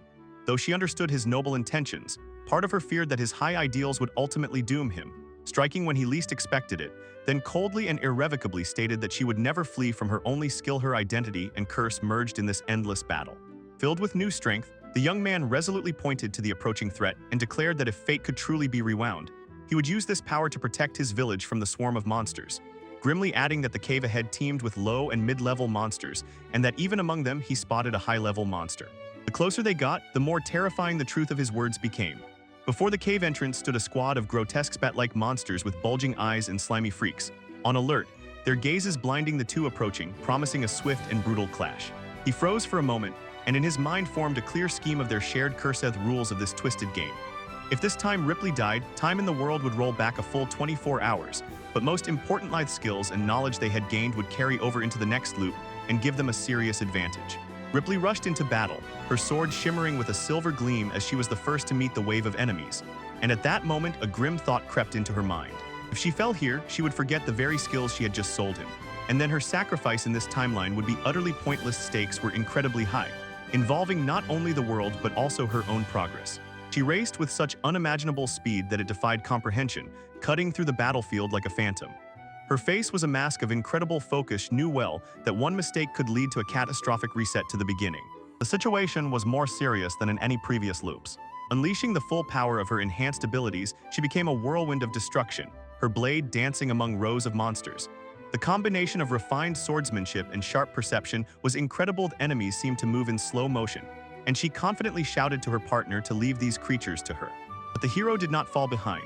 He stepped forward, his right hand erupting in a vortex of roaring flames, and he announced the plant would use his reserve of fire magic to burn the weaker low-level monsters, leaving Ripley free to focus on the more dangerous mid-level threats. Suddenly, Ripley found herself besieged. A ring of growling beasts closed in from all sides. To the left, a giant creature with blade-like teeth growled threateningly.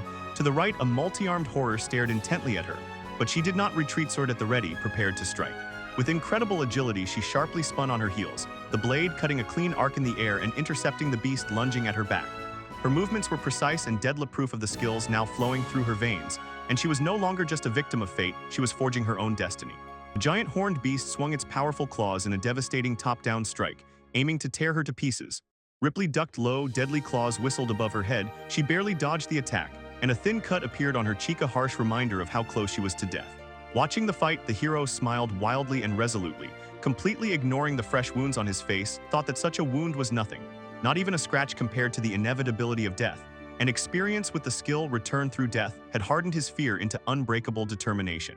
He sharply stretched out his hand forward, and a blackish stream of fire rushed forward, incinerating the last lowest-rank slimes in an instant. When the space cleared, he called Ripley, asked if she was okay, and informed her that he had finished and was heading to join her fight. Ripley, though bloodied, was fully energized and let out a triumphant cry. With the skills given to her by the Collector, she felt invincible and could handle any enemy who dared to stand in her way. And for the first time, a sincere smile of hope appeared on her lips, declared that she would finally be able to change her fate.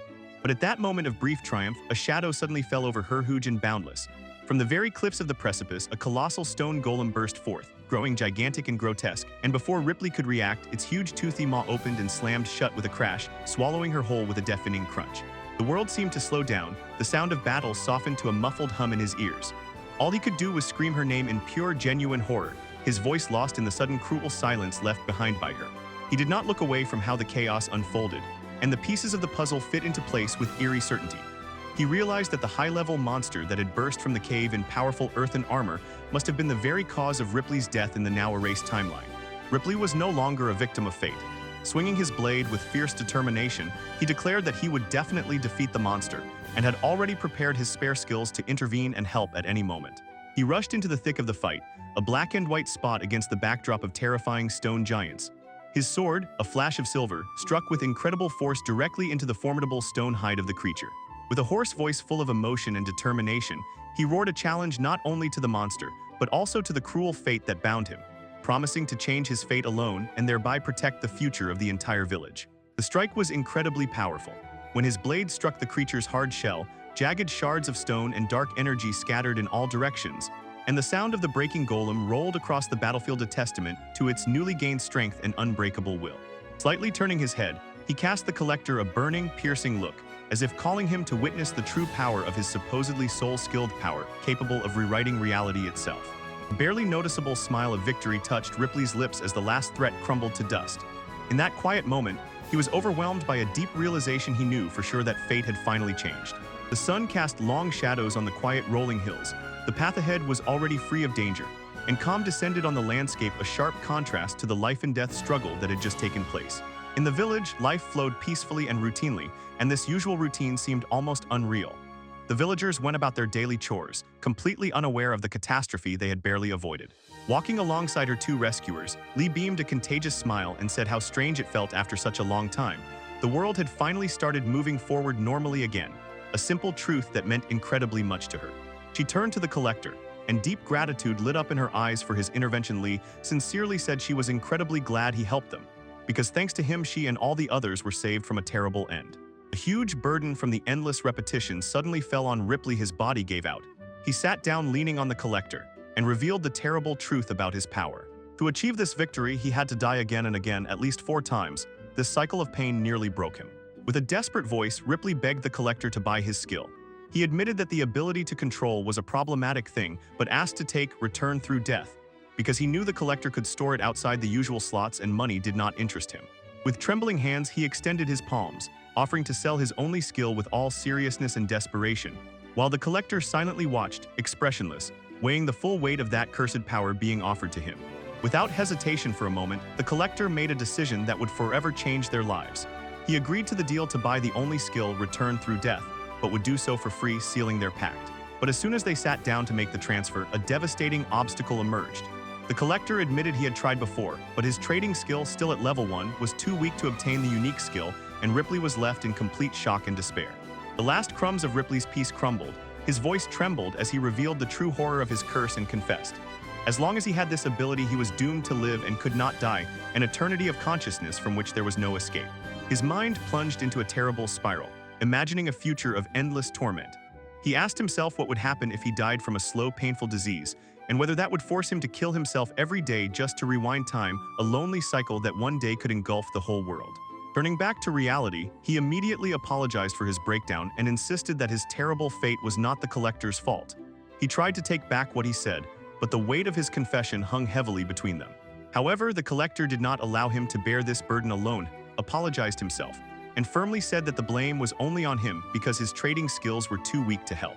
Above this failed deal loomed the fundamental and cruel rule of their world. Skills always froze in Placino, one had ever seen them rise above the first level. The collector could not truly comprehend how immense Ripley's fear and anxiety were.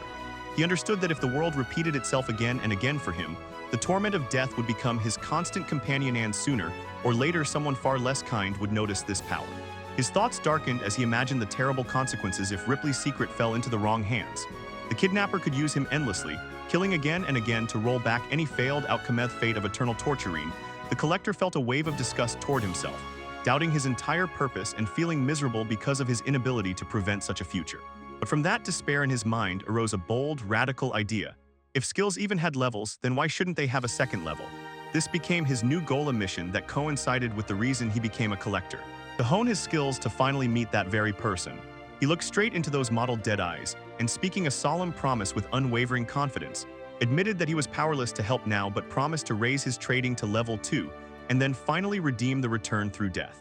A memory flashed of a dear friend who fought relentlessly to the bitter end, and he knew.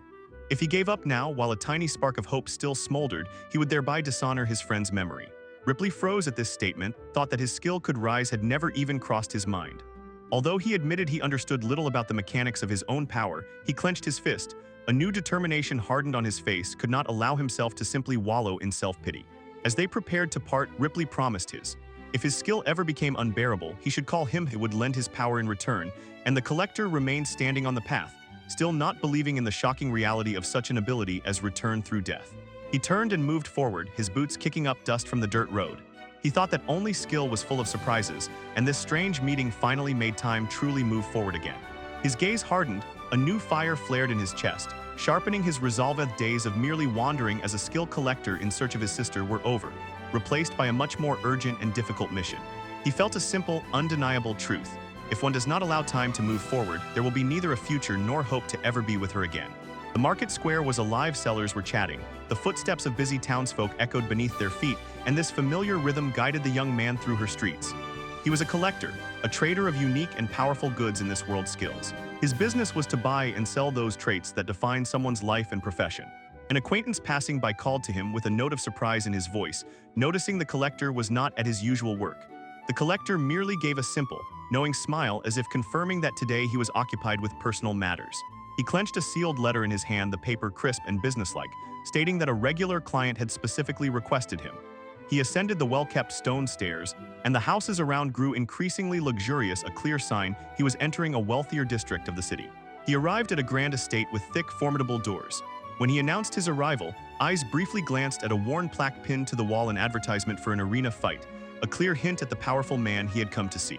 Before he was formally received, a thunderous roar sounded from inside, a sound of incredible force bursting outward, and in the breach stood a man with a physique as if carved from stone, hair like blazing flames, who in the heat of a strike made the very foundations of the building tremble.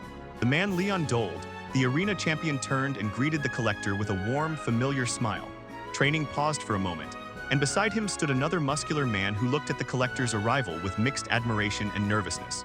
Leondold enthusiastically explained that the monster attraction skill he bought from the collector incredibly helped in training and allowed him to constantly hone his abilities, then pointed to his friend Congus and proudly added that the collector had helped him too. When Leondold indifferently asked who was accompanying Congus, his friend's calm began to crack under the weight of the purpose of his visit, and all eyes instantly turned to the collector, the true reason for this unusual gathering.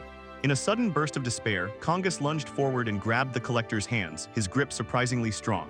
He begged, his voice breaking with emotion, asking to sell him the cooking skill for his new wife and swearing that no price was too high.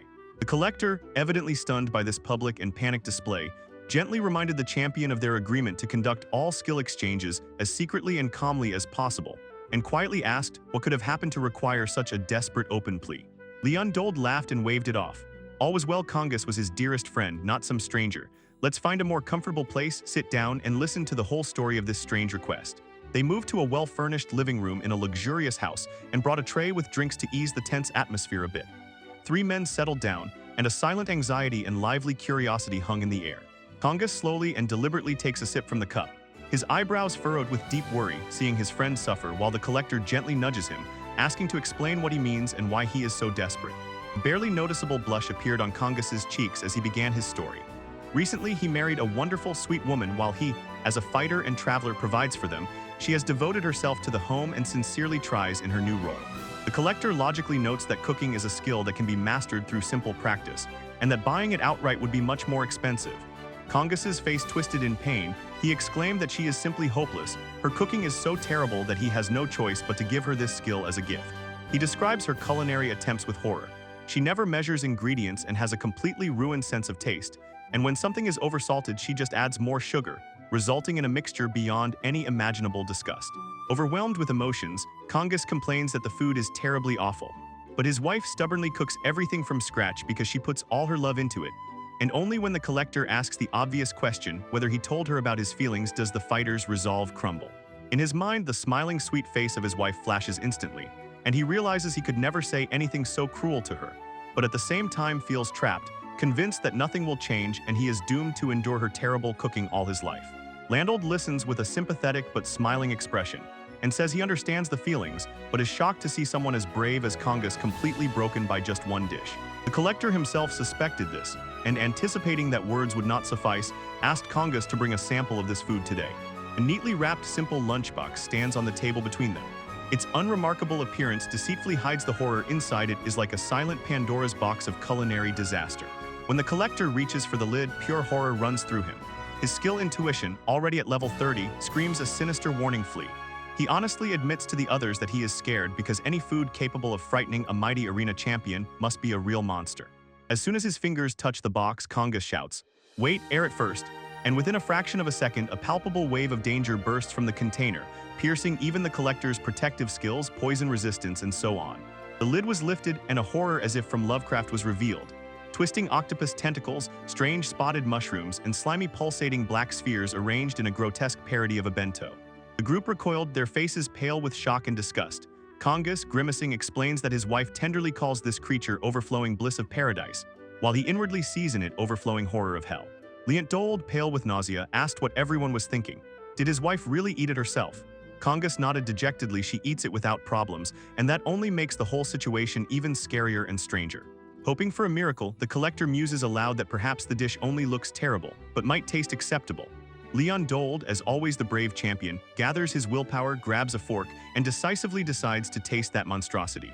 He carefully brought a piece to his lips and bit uncertainly, his face immediately twisted with disgust, and he barely managed to say that he could say for sure. Eating it probably won't kill immediately. The grim discovery is confirmed when Kangas admits that he himself has a high resistance to poison. Thanks to this, he gradually got used to the taste. The food is not just disgusting, it is truly dangerous to eat. In the collector's mind, thoughts race as he pieces together the puzzle. Such a culinary failure is unreal. This is far beyond the abilities of an ordinary amateur. He asks Kangas if he ever thought to check his wife's skill certificate, suggesting that a powerful negative skill must be behind it all. Kangas confessed that he thought the same. He recalled asking his wife to show her skill certificate, the one she should have received at 10 years old, but she stubbornly refused. He adds that even when he offered to verify it with his own skill and evaluation, she still refused, and her strange and stubborn secrecy only deepened the mystery and fueled his anxiety. In Leontold's eyes, a clever spark lit up, and he proposed a plan. They would arrange a home party and invite Kangas's wife, creating a natural pretext so the collector could get close enough and discreetly apply his powerful evaluation skills. The collector thoughtfully strokes his chin and agrees with the plan, then adds, he knows a culinary master and will also invite her, believing her skills will be invaluable. The day of the party arrives, the sky is clear and cloudless, a perfect day for a friendly gathering that skillfully conceals its secret purpose. The collector moved through the city rooftops quickly, and silently sneaking up to the large and impressive mansion of the champion. Next to him is Sumir, a talented cook from the local snack bar. She smooths her hair, looks around nervously, and admits that this is her first time at a house party. He gave her a reassuring smile and apologized for inviting her so suddenly, explaining that her dishes were so incredible that in this delicate matter, only she could be relied upon. Standing on the high balcony, Leontold sees them approaching, raises his glass, and cheerfully greets them, calling down that they were awaited, his voice loudly full of hospitality. Inside, the party is already in full swing. Guests and lively music have filled the hall. Just as Leondold was asking everyone to enjoy themselves, a late guest appeared and apologetically announced himself. Kongi enters arm in arm with a beautiful woman who gently reproaches him for taking so long to choose a gift. Her voice is as charming as her appearance, long chestnut hair and a gentle, friendly face. She steps forward with a wonderful bouquet of lilies in her hands and, full of elegance and grace, introduces herself to the group. And her presence seems to light up the entire room, leaving everyone momentarily speechless. She solemnly introduces herself as Sailor Fairy, wife of Kongus, politely bows, and thanks everyone for always taking such good care of her husband. The collector froze in silence, his head spinning. He could not reconcile the image of this elegant, beautiful woman with the creator of that hellish lunchbox. He thought she was too dignified for Kongus, when Leon Dahl whispered that, incredibly, she was the one who pursued him.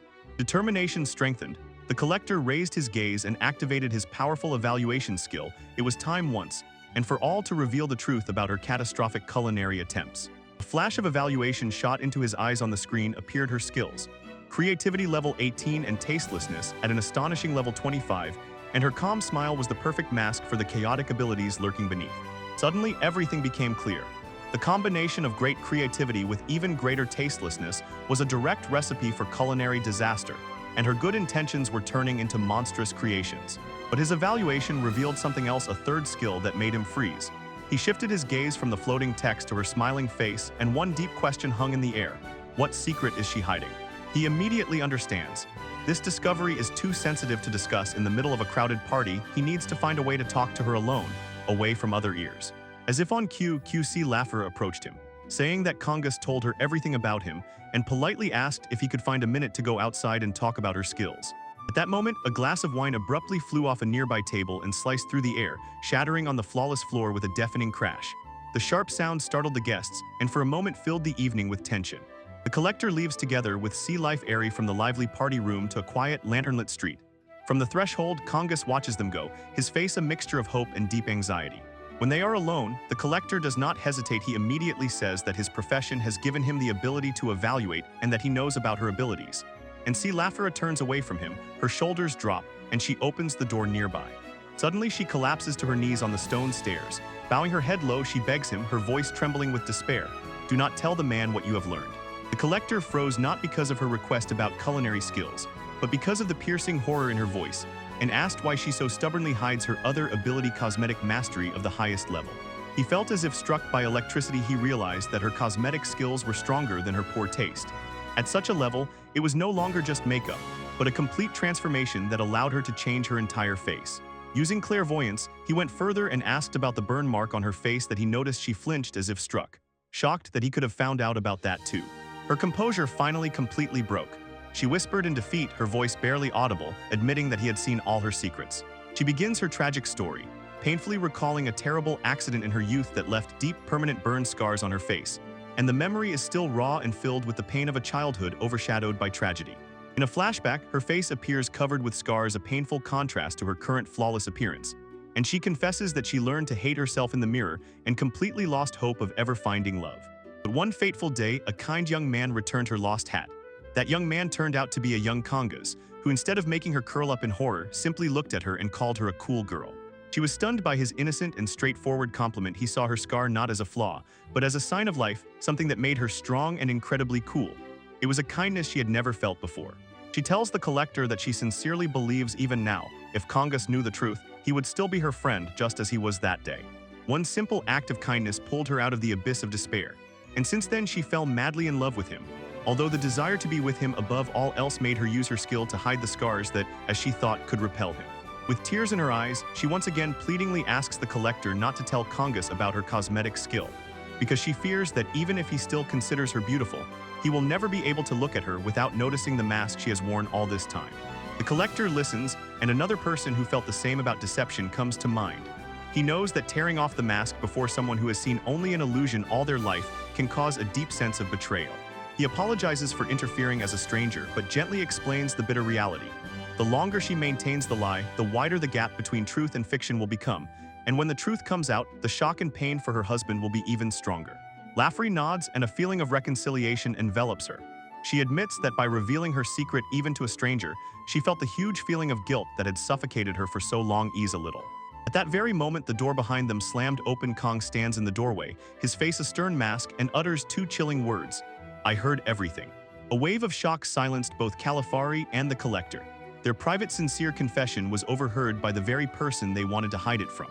Laffery's face pales to complete colorlessness, her eyes wide open with pure horror as her beloved husband approaches, and the secret she had guarded for so long is finally cruelly exposed.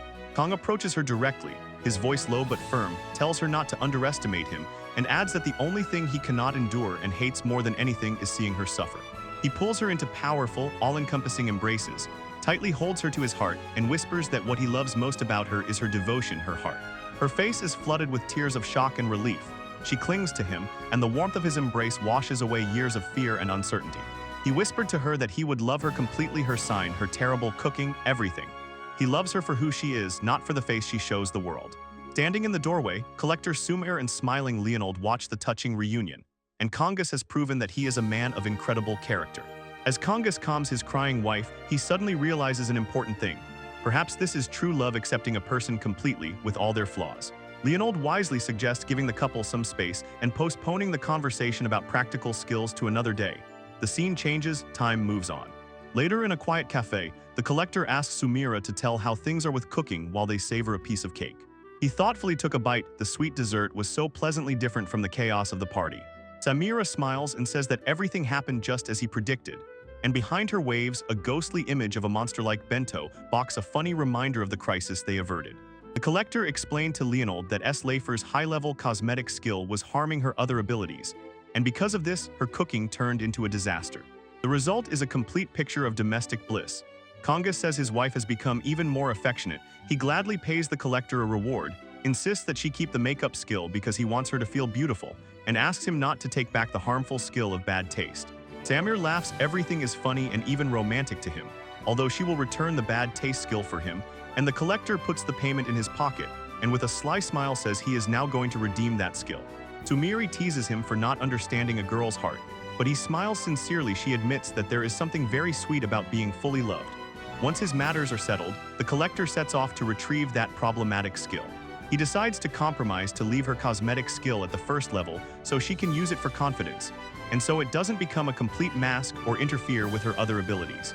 He sincerely believes this is the best path for her. With a simpler skill, she will work through her doubts step by step and perhaps get rid of them entirely within a year. Walking along sunny streets, it occurs to him, both in cooking and in life, it's always better with a little pinch of surprise. With a package on his back, he moves on, ready for the next client and another strange story. It is these interesting and tangled human affairs that keep his life as a skill collector always exciting. The ancient text reveals its pages filled with the laws of this world and discloses, skills are not just human abilities, but divine gifts given by the gods themselves. And the writing contains a truth known only to a few, which overturns the understanding of the inhabitants of this world. This discovery proves that skills are not only a human matter. Even the most terrifying monsters have their unique and sometimes frightening abilities, such as Skill Devourer or Mental Link, which belong to a dragon-like creature and a strange one-eyed plant monster. And it is precisely such things that wildly attract any skill collector. Your report lay on the book. He furrowed his brows in concentration and absorbed the new information.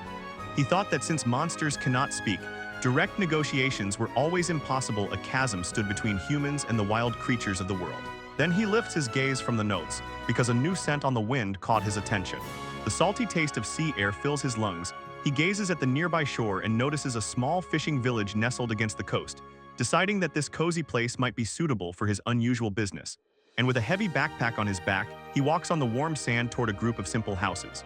With a friendly, open smile, he began shouting to the villagers passing by, announcing his strange business. "Come in, don't be shy, I am ready to buy any unwanted skills you have."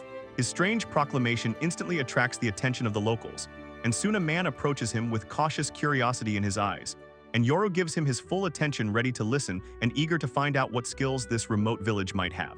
After a successful morning of deals, Yuri counts the coins in his hand and with a satisfied smile thinks, the village is much livelier than he expected, a great place for business, and the work for now is done, so he decides it is time to find somewhere to have lunch. Walking along the beach in search of food, he notices a strange structure on the edge of the village. A tall modern tower that sharply contrasts with the simple worn-out houses of the fishing community, and he cannot understand what such a foreign building is doing here at all. Eventually, he comes across a small canteen, a simple wooden shack precariously perched on a cliff, and opening a view of the endless blue sea. The waitress brings him a wonderfully prepared dish. A whole grilled fish and next to it, a bright bowl resembling a fruit salad, a perfect lunch for a warm day. The first bite of the fish is a real delight. He cannot contain his admiration for the quality of the food and the incredible view from his table, praises the waitress for the excellent dish, and tells her that he wants to ask about the village. Curiosity got the better of him. He pointed to the strange building he had noticed earlier and asked the waitress about that mysterious tower on the outskirts of the village. His gaze was fixed on the structure, and questions about its purpose swirled in his mind. The waitress indifferently says that the building is just a house, and adds that it belongs to a local eccentric named Therapy. Her sharp and somewhat disdainful words about the tower's resident stunned Yoru. She continues and clarifies.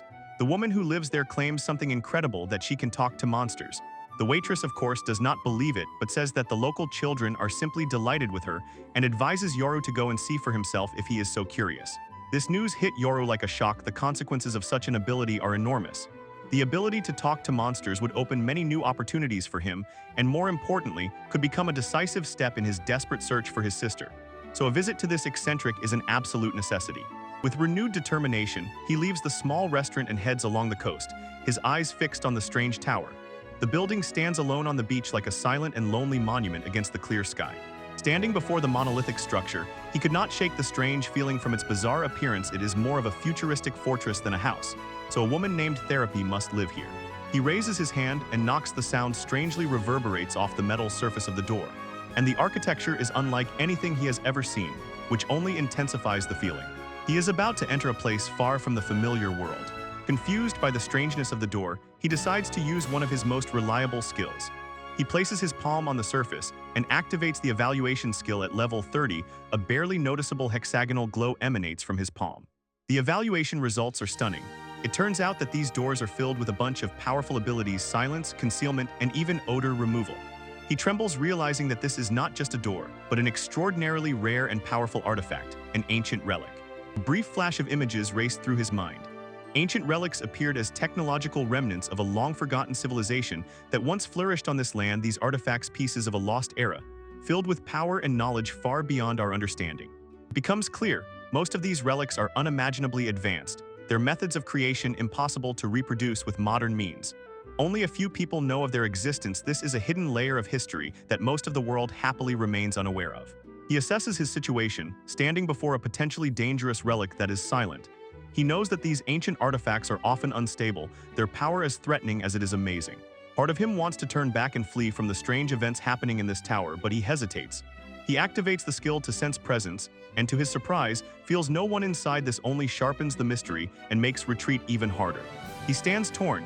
He has been through so much because of the rumor about the one who talks to monsters, and here a silent, possibly empty fortress. And he weighs to abandon this and return later, or to take the risk and go further. Just as he was about to turn away, the door hissed quietly, and right behind him appeared a woman with glasses and slightly tousled hair. Politely asking if she could help with anything, she caught him so off guard that her appearance completely bypassed his active detection skill. She yawns and, barely opening her eyes, says that his knocking woke her from sleep, and with a sleepy smile confirms that he is indeed on her doorstep. Her strange ease sharply contrasts with the fortress-like home. Yoru was completely thrown off. He stammered and apologized for waking her, but the same questions kept spinning in his head. How could she appear? And he did not feel her presence at all, even when his skill was fully active. He instantly applied the evaluation skill to her, but the results only confused him more. It turned out that by some unknown force, not only her presence, but all her abilities were blocked. And she, as if noticing nothing, simply apologized for sleeping so long. Her lively tone confused him even more. His gaze instantly froze on the thin, star-shaped necklace on her neck, and he immediately realized this was another ancient artifact, the source of those interferences. So he introduced himself as a skill collector and added that he had heard rumors about someone in this village who can communicate with monsters. As soon as he uttered the word monsters, her sleepy expression vanished and a bright, sparkling excitement lit up her face. She leaned incredibly close, her face just a few centimeters from his, and eagerly asked if he was also fascinated by these creatures. Without waiting for an answer, she burst into a rapid, passionate monologue about her favorite types of monsters, talking about a recent obsession with beast-like ones, and how she especially likes the chubbier goblins, leaving Yoru completely bewildered by her strange enthusiasm. She does not calm down, choking up how cute monsters turn out when you raise them, although she honestly says that giants are too big and will probably try to eat her.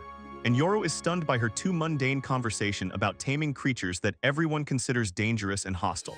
She suddenly freezes, her cheeks burning with a blush. She realizes that she has completely lost herself.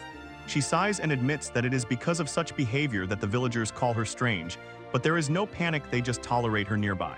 Overcome with shame, she bows low, fervently apologizing for her outburst and pleading with him to forget everything she just said. The sudden shift from wild euphoria to humiliating apology leaves Yuri speechless. He stands still, looking at her, completely confused and not knowing how to respond to the whirlwind of conversation that just passed through him. Even before he manages to say a word, his instincts scream. A faint light barely begins to glow from her chest. Suddenly, a dazzling beam of energy bursts from her necklace and swiftly flies straight toward his head. The air sparkles as the silent, deadly attack instantly closes the distance. He is sharply thrown backward. His body reacted even before his mind could comprehend the attack. Simultaneously, a combination of passive skills, intuition, a barrier, and a leap activated, deflecting the beam and throwing him far from the point of impact. He falls hard onto the sand, stunned but unharmed, a barely perceptible tingling of energy still smoldering in the air. He quickly realizes that the skills stored in his belongings are the only thing that saved him from the devastating blow, raises his eyes and sees that the woman is behaving completely normally, as if nothing happened, and demands to know what that beam was. She skillfully plays innocence, her eyes wide open. She asks what he is talking about, insists that she would never do such a thing, and then turns the accusation on him, asking with feigned concern if he is all right, as if he is the one acting strangely. He stands up, his face calm but resolute, and tells her that he clearly remembers their conversation and will not let her make him doubt. They stand opposite each other from a distance, and the strange tower behind looms like a silent witness. Therapy is noticeably shocked. Her mask cracks as she realizes that he survived. She whispers to herself in disbelief, wondering how he could remain unharmed when the beam at the last moment deflected and was supposed to hit him point blank. As the tension between them thickens, a new figure appears from the open tower doors, a slender white humanoid golem. Elegant and at the same time alien, directing its gaze at Yoru. Yora instantly recognizes the exquisite craftsmanship in the golem's design and understands. This is another ancient relic, and Therapy, shining with joy, introduces the golem as Illyria and says that she seems to have taken an interest in him. He tries to maintain a defensive stance, but the absurdity of the situation itself does not let him feel threatened. He can only draw one conclusion: the peasants were mistaken. This woman was not just strange, was completely different. Suddenly Therapy starts arguing with her golem, calls him Minnie, and reminds him that she was the one who found him and made a master-servant contract with him. She whimsically tells Illyria to be quiet and calls the mighty golem useless. Yori is stunned by her harsh words, but Illyria responds with a mechanical, almost emotionless calm, and the golem clarifies. He is currently only in reboot mode and not at all affected by his master's offense. Illyria sharply directs all her attention to Yoru. Her voice cold and direct, notices that although he pretends to be a merchant, he somehow managed to block her memory-erasing beam. Yuri does not retreat, stands between Illyria and the Therapy and quietly covers her. He says he knows about hiding her skills and that he is aware of ancient relics, showing that he is a skilled trader who is much more than he seems. From Illyria came a quiet squeak as she scanned him. Her internal systems checked his words. The golem decided he did not sound like a liar, which prompted Yuru to truly introduce himself. A skill collector very interested in Therapy. He proposes a deal, an exchange of information that clearly tips the scales in his favor. He promises to hide their existence and ancient relics, and in return wants the Therapy to tell him everything about her ability to communicate with monsters. Even before Therapy could respond, Illyria instantly accepts the offer, snatching the joke right from under her nose. Next to the golem, a large mirrored panel appears as if from thin air, and Yura feels no hostility from anyone when invited inside. Inside the tower is as strange as outside, cold, sterile technology alongside a homemade shelter for monsters. In a heavy metal cage, a large fluffy creature grumbles and stirs. Its dark eyes watch them warily. Yori froze, staring at the beast in the cage. The reality of the situation finally dawns on him, and he turns to Therapy with one burning question on his lips. Why does she really keep monsters here? Illyria responds for her and says that to understand, he needs to see a recreation of Therapy's life.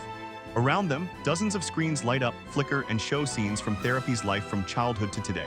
Yora embarrassedly blushed and insisted that he did not want to watch some drama, only wanted a direct answer to his question.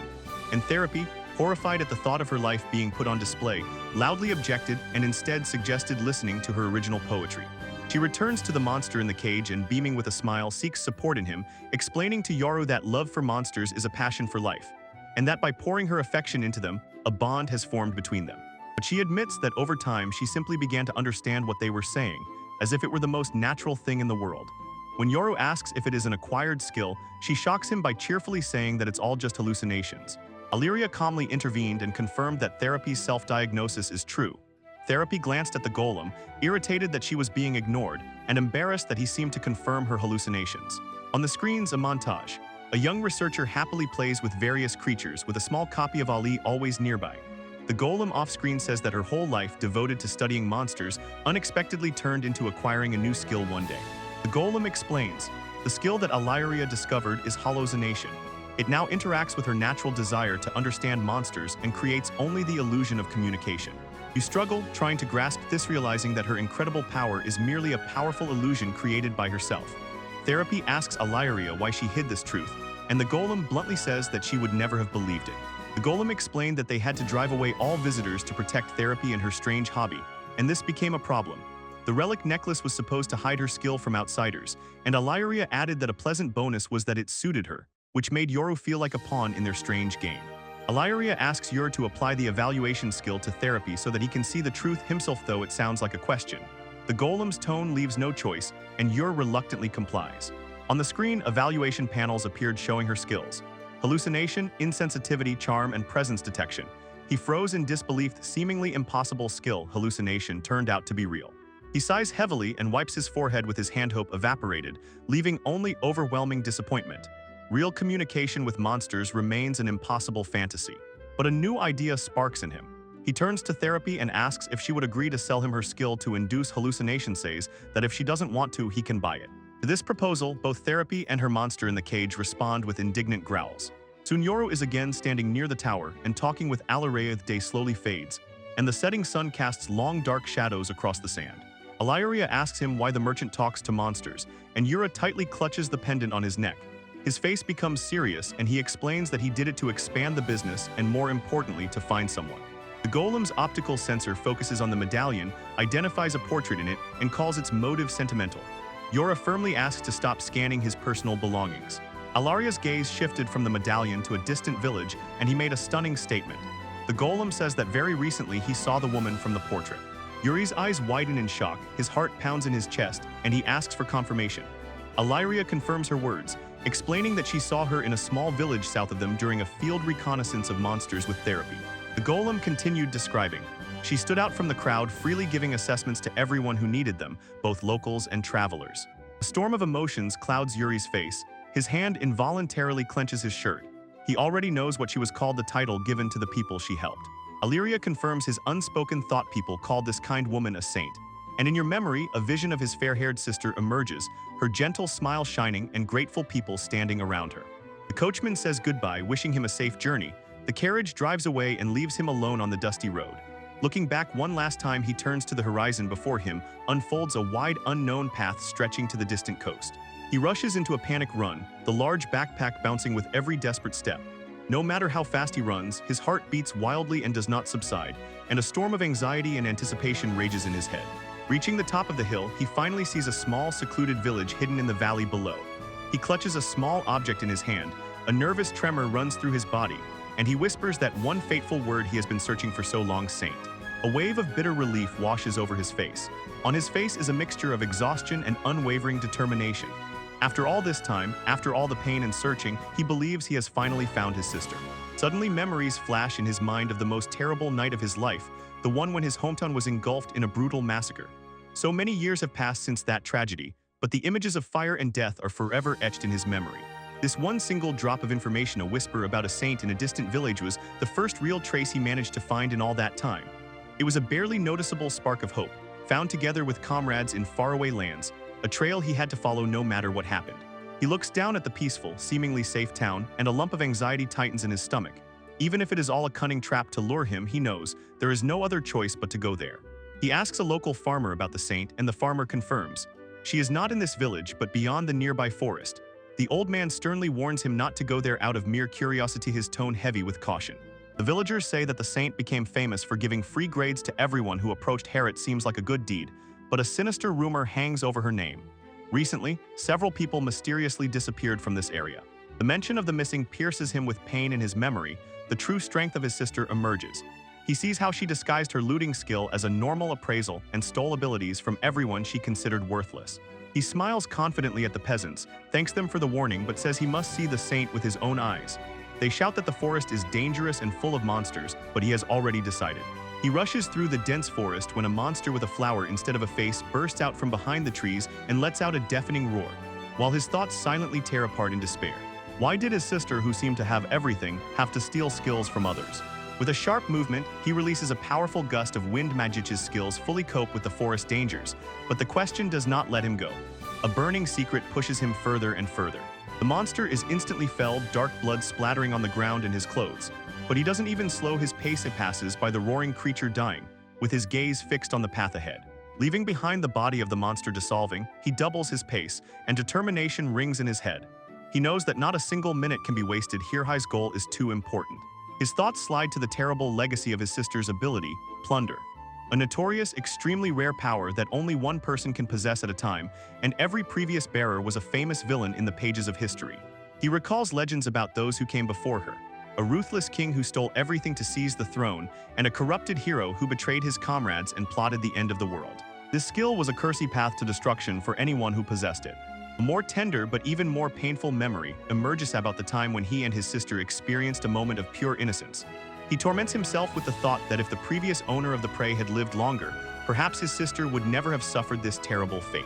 He sharply tears this thought from his head, rejecting it as an empty delusion. What is done, and all he now seeks is not to change the past, but to find the answer here and now. Why his sister feels as if she must steal. He stubbornly makes his way along the winding forest path, his face tired and full of unwavering will. The journey was long and exhausting, but he feels that he is finally about to arrive. Finally, he emerges from the border forest and looks down at the village. He was told about a quiet, remote settlement, the very place where they say the saint lives. Without hesitating for a minute, he throws himself down, rushing along the grassy slope towards the town. The time for caution and gathering information is over. Now he will have to face what awaits him.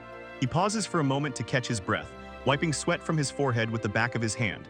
A small cut on his cheek, a souvenir from the fight in the forest, reminds him of the dangers he has already overcome. Looking at the quiet houses, he feels that poignant rural atmosphere that painfully reminds him of the native home he lost. He pushes this feeling aside and reminds himself that first of all he must find the saint.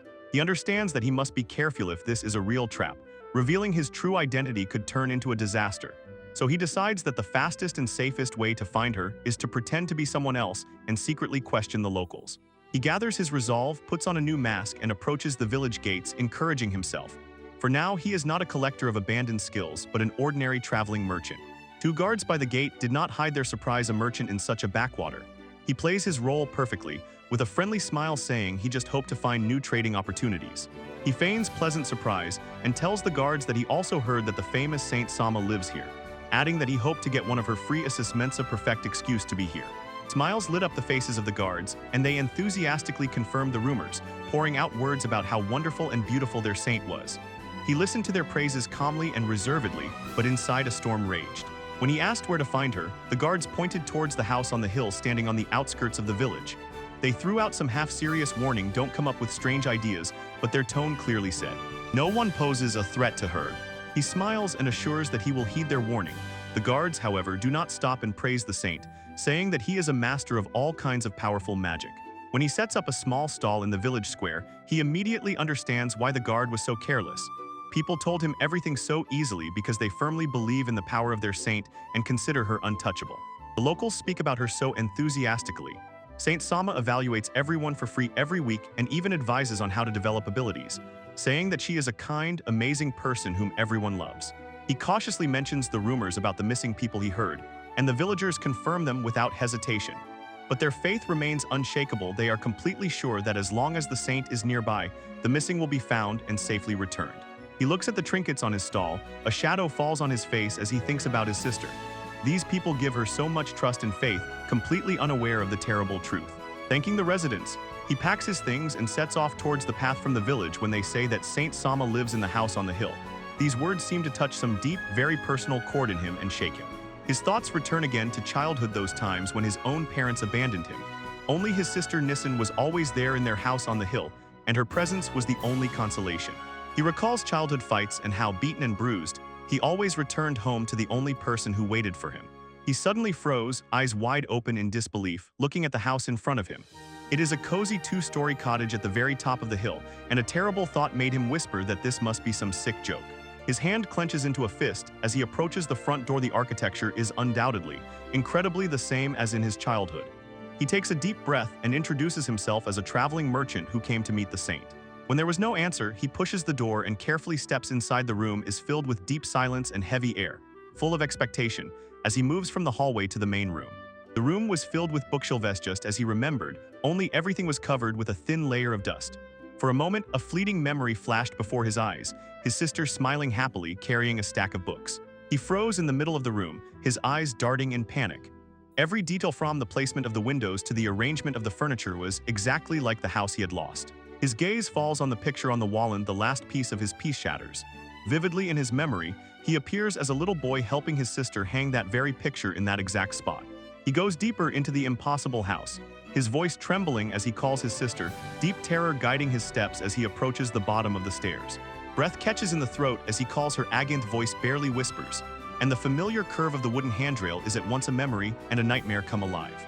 And there at the top of the stairs stands a solitary figure with her back to him, her long blonde hair cascading down her back. And the room where she stands is an office full of books and bathed in gentle ethereal light.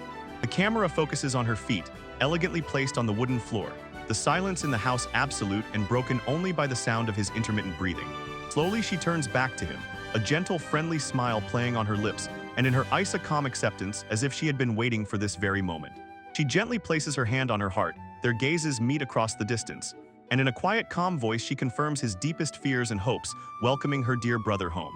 The young man stood in the dimly lit office, where the smell of old paper and dust hung thickly in the air, and looked at the woman who wore the face of his sister. Towering bookshelves stretched along the walls, casting long shadows that seemed to dance and writhe, echoing the unrest twisting in his stomach. And the chapter title, seemingly hanging in the air, confirmed his deepest fear. An imposter stood before him. A strange, anxious smile appeared on her face, and her eyes lost the warm glow he knew so well. The illusion shattered, leaving a cold, eerie realization. Before him was a completely foreign persona, phantom hiding behind a beloved mask for some unknown sinister purpose. He gathered all his courage. His voice remained steady despite the trembling of embarrassment that passed through him, and carefully asked if she was the same holy Sama the villagers spoke of, a revered figure who had settled in this quiet town. He needed answers, and this seemed the only thread he could pull. Disdainfully and almost playfully waving her hand, she admitted that she was merely imitating a real saint, a pale reflection of her imaginary grandeur. When he insisted and asked if she knew his sister, her face froze in fanatical reverence and she corrected him. A simple no would not convey the depth of her feelings, they were from a completely different world. Her hands clasped near her heart, her eyes shone with an anxious, worshipful gleam. She began to praise the virtues of the saint, describing her as a wise and noble being who possessed the power of everything, a goddess among mortals, and confessed that her adoration was so deep that she even copied the appearance of that saint, proof of her absolute devotion. Leaning forward conspiratorially, with a look that flashed a hint of pride and a desperate need for approval, she asked his opinion whether her imitation was convincing, and whether she resembled enough the woman she so clearly idolized. He stepped back a little. Her fanaticism made him feel very uneasy. He agreed that from afar the resemblance was stunning and he could easily be deceived, but quickly brushed off such a compliment. His face hardened, and he demanded to know where his real sister was. The woman turned away from him, her posture radiating arrogance and superiority. She snorted contemptuously at the very thought that his sister, her excellency, could be found in such a backward, miserable village, and firmly stated that such a person would not be in this country at all. She settled into the chair, took a dominant pose, and her smile spread into a sinister grimace. With eerie pleasure, she revealed a secret that could shake the whole world. The saint had already taken control of an entire country on the continent, and her ambitions did not stop there now. She was actively weaving a conspiracy to conquer the entire world. That word hit him like a physical blow. His eyes widened in pure shock, and his mind could not reconcile the image of a kind sister with the portrait of a ruthless tyrant craving power. The imposter, as if savoring his stunned silence, continued the story with a self-satisfied smile. She confirmed that his sister was too busy with her grand ambitions to pay attention to him, and he only stammered, trying to form any coherent question before this incredible truth. The world seemed to tilt beneath him as he tried to understand it. He had been diligently honing his skills as a skill collector, completely unaware that his sister was supposedly turning into a future world conqueror, and desperately asked himself why she would take such a dark path. The woman looked at him condescendingly, her face a mixture of pity and contempt. She simply could not understand how he, the younger brother of that saint, could know nothing about the true nature and intentions of his sister. She declared that as a simple follower she understood that saint much better than he did himself, even though they were related by blood. Leaning forward, her voice dripped with poison as she delivered the final cruel verdict to his sister. He was nothing special at all. But his spirit was not so easily broken. He stood his ground, his gaze firm, looking past her at the silent bookshelves that seemed to be watching, and said that precisely because he did not understand her, he refused to give up and would continue to search for clues about what had happened to her. His eyes narrowed with unwavering determination. He did this not as a stranger or mere acquaintance, he did it as her kin, The bond between them transcended any simple admiration or worship. His words ignited a furious spark in the imposter's eyes. Her cheerful mask melted away, revealing pure rage. Lightning crackled between her fingers. She hissed at his imagined arrogance and could not comprehend that he considered himself the only special one for the saint. The air grew heavy with threat, and one word, unpleasant, echoed in her thoughts. The scene shifted to the facade of a cozy cottage, a silent witness to a storm of violence about to break out within its walls. Without any warning, a huge lightning bolt tore through the roof and struck exactly where he had stood moments before. The floorboards exploded into splinters. The shockwave threw him backward. A cry of pain tore from his throat. He fell in a heap outside, his body aching with pain, and he stared at the smoking hole in the house. The attack was instant and utterly deadly, leaving him no doubt. This woman wanted to kill him. Inside the ruined room, the imposter stood, surprised to have survived her first assault. He quickly assessed his condition and realized that saved him were his preserved skills. Instinct, barrier, and leap worked subconsciously, allowing him at the last moment to dodge the deadly magic. He recalled the peasant's words about the saint who possessed various magics, a fact now confirmed by the imposter. She eerily recited a message from the saint herself. She was allowed to deal with any trouble as she pleased, and her hand gestured as if preparing another spell. Her voice turned into a cold, deadly whisper as she offered to erase him from existence for her majesty. While she spoke, a whirlpool of water swirled around her and he tensed, preparing for the next magical attack. A stream of water rushed at him, but he reacted instantly, raised a level 30 barrier and deflected the attack, shouting through the magical shield that he only needed to learn from her about the sister. The powerful water spell slammed into his shimmering barrier. The force of the blow spoke for itself, and with grim certainty he understood. She was not testing him, she wanted to kill. She dismissed his skill as trivial and ordered him to die. A sadistic smile played on her lips as she watched him struggle, clearly enjoying her power over him, and taunted him, asking how he even planned to cope with her next attack while the water began to change shape. A wave of water broke through his barrier and completely enveloped him, turning him into a crushing liquid cage in which breathing became impossible. A terrible thought flashed through his mind. Did she, like his sister, have the ability to plunder, to steal abilities from others? But he instantly rejected this idea, clinging to the simple truth about rare skills. The plundering skill is unique in each era. There can be only one bearer of it, and as long as his sister is alive, no imposter can have the same power.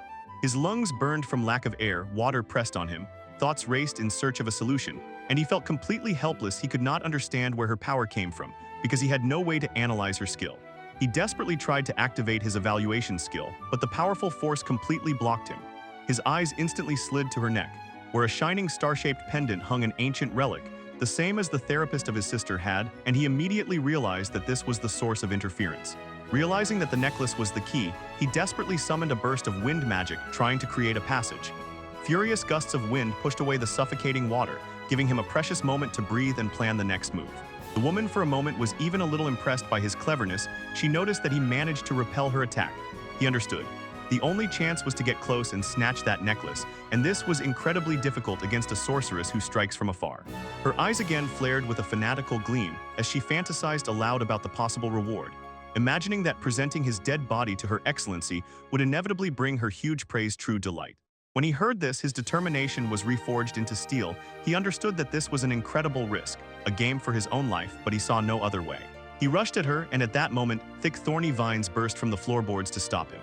The vines wrapped around his body like snakes, thorns pierced his flesh and tore his clothes, and the imposter, with a haughty, victorious smile, declared that he was finished and she would end him now. But this was exactly the moment he had been waiting for. He pulled a silver medallion from his pocket, clicked, and opened it. Inside was a precious photograph of him and his sister as children. The sight of the photo made the imposter freeze, her attention scattered, and the attack that was about to begin faltered.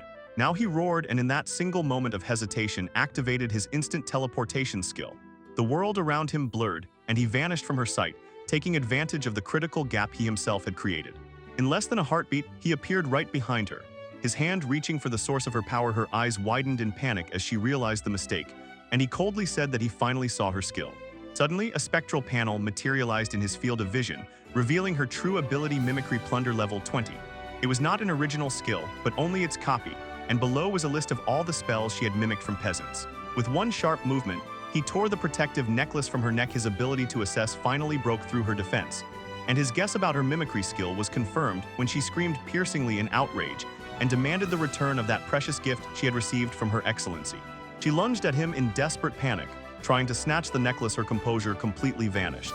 He easily avoided her clumsy attack, grabbed her, and using superhuman strength and binding skills, pushed her against the floor, pinned her down, and coldly said that her blind panic had made her completely drop her guard.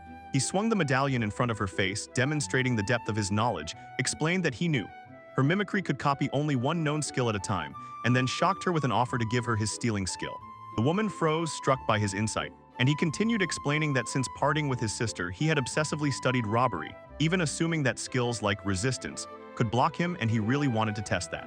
Finally, she broke down, sharply told him to shut up, her face covered with a mask of bitter disappointment, and she spat that it didn't matter her skill was and always would be only imitation.